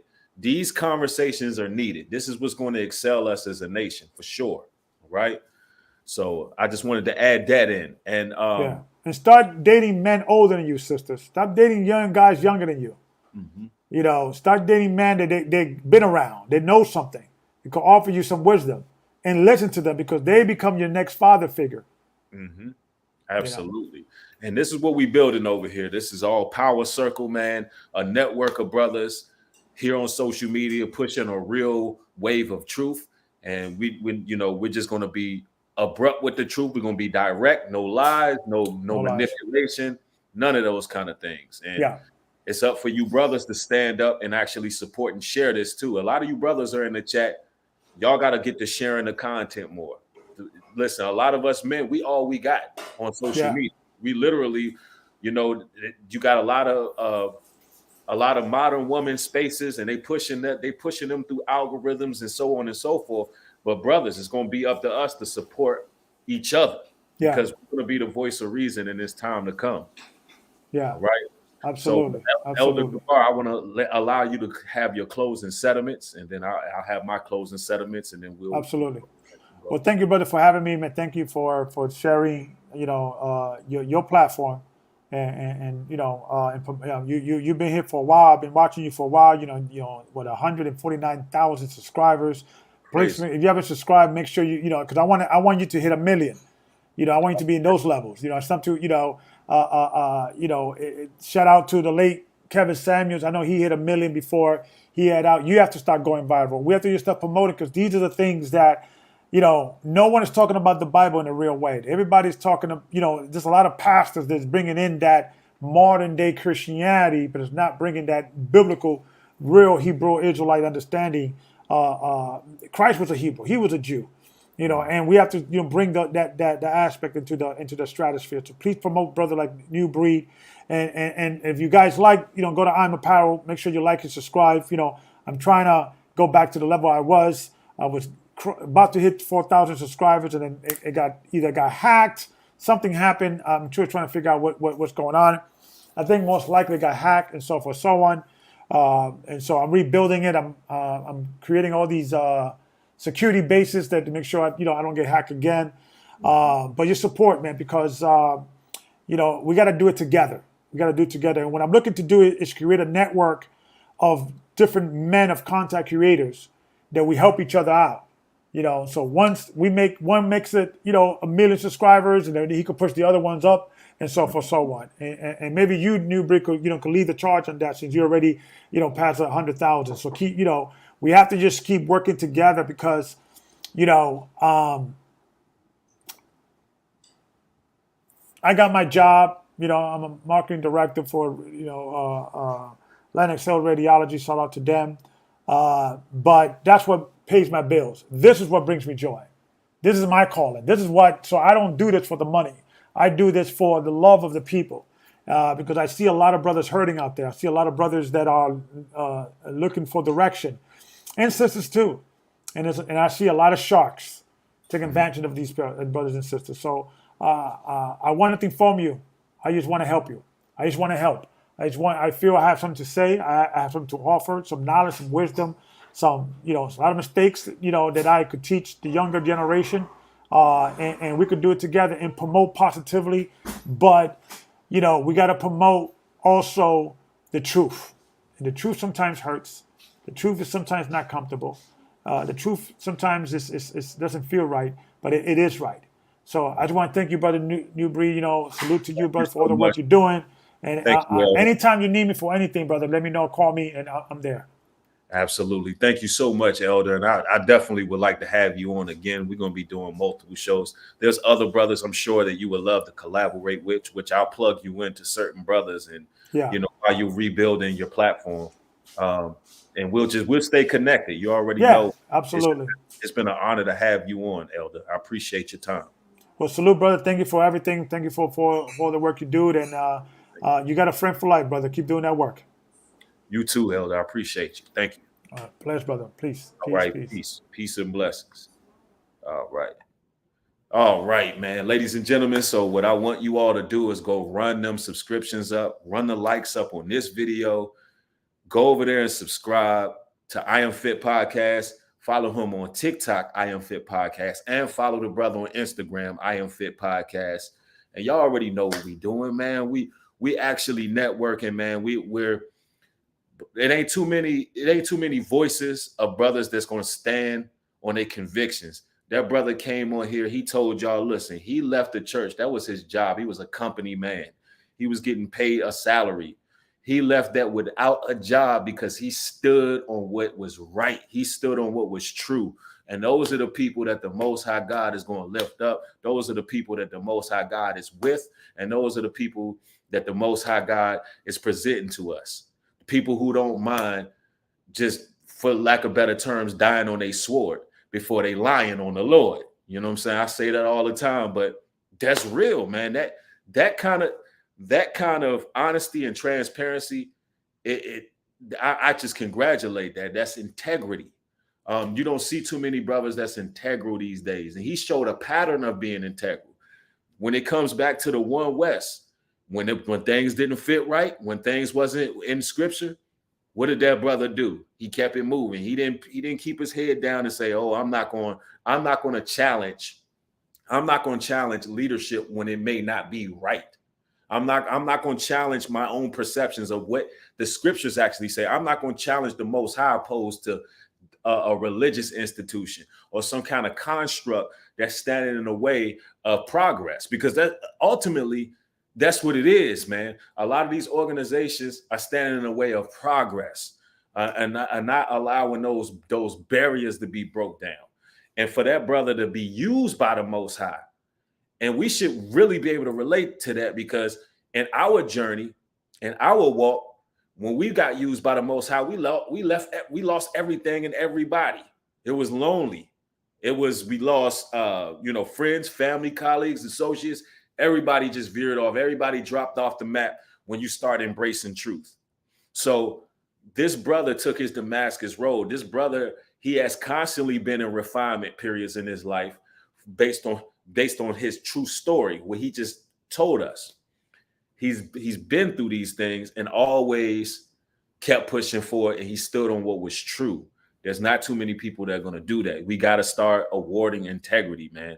We got to start really understanding that the truth will set you free. You shall know the truth, and it should set you free. You don't have to be under the religious bondage of anybody. There was some pivotal moments of this broadcast, y'all. The fact that, not to throw dirt or shade or whatever, but it's just a fact. The fact that Elder Ricard knew about, polygyny, but it was more so a business move, not teaching it. See, the Most High is not operating that way. The truth has to be free flowing. The truth you cannot hold in the truth because you're afraid of an insurrection taking place in your church. You cannot continue to tickle the ears of these women and expect change to happen. That's impossible. We need our sisters to hear the truth for what it is. Real men to step up and be transparent, honest, and at the very least give these women an option. We don't promote men going out here being whoremongers or cheaters. We don't promote men out here living lascivious and reckless. We promote semen retention, the no-fap lifestyle change. We promote men becoming disciplined with themselves. We promote men actually focusing on their goals. But we also going to teach. We're also going to teach what the Bible says as a whole when it comes to family, when it comes to legacy, when it comes to dynasty. And we're not going to have impartiality. We're not going to we're not going to fragment the Bible and fragment the truth because we want to tickle people's ears. Let me tell you something right now, ladies and gentlemen. I've lost plenty of support when I start really pushing the truth. Now, I've always been pushing truth, but when I honed in for about a week's time, because that's what I said to myself. I said, I'm going to hone in for 1 week. 1 week of just speaking on polygyny, just to see how many people I'm going to lose, how many people are going to separate themselves. And it just showed me exactly how many people are really going to follow the truth. See, many are called and few are chosen.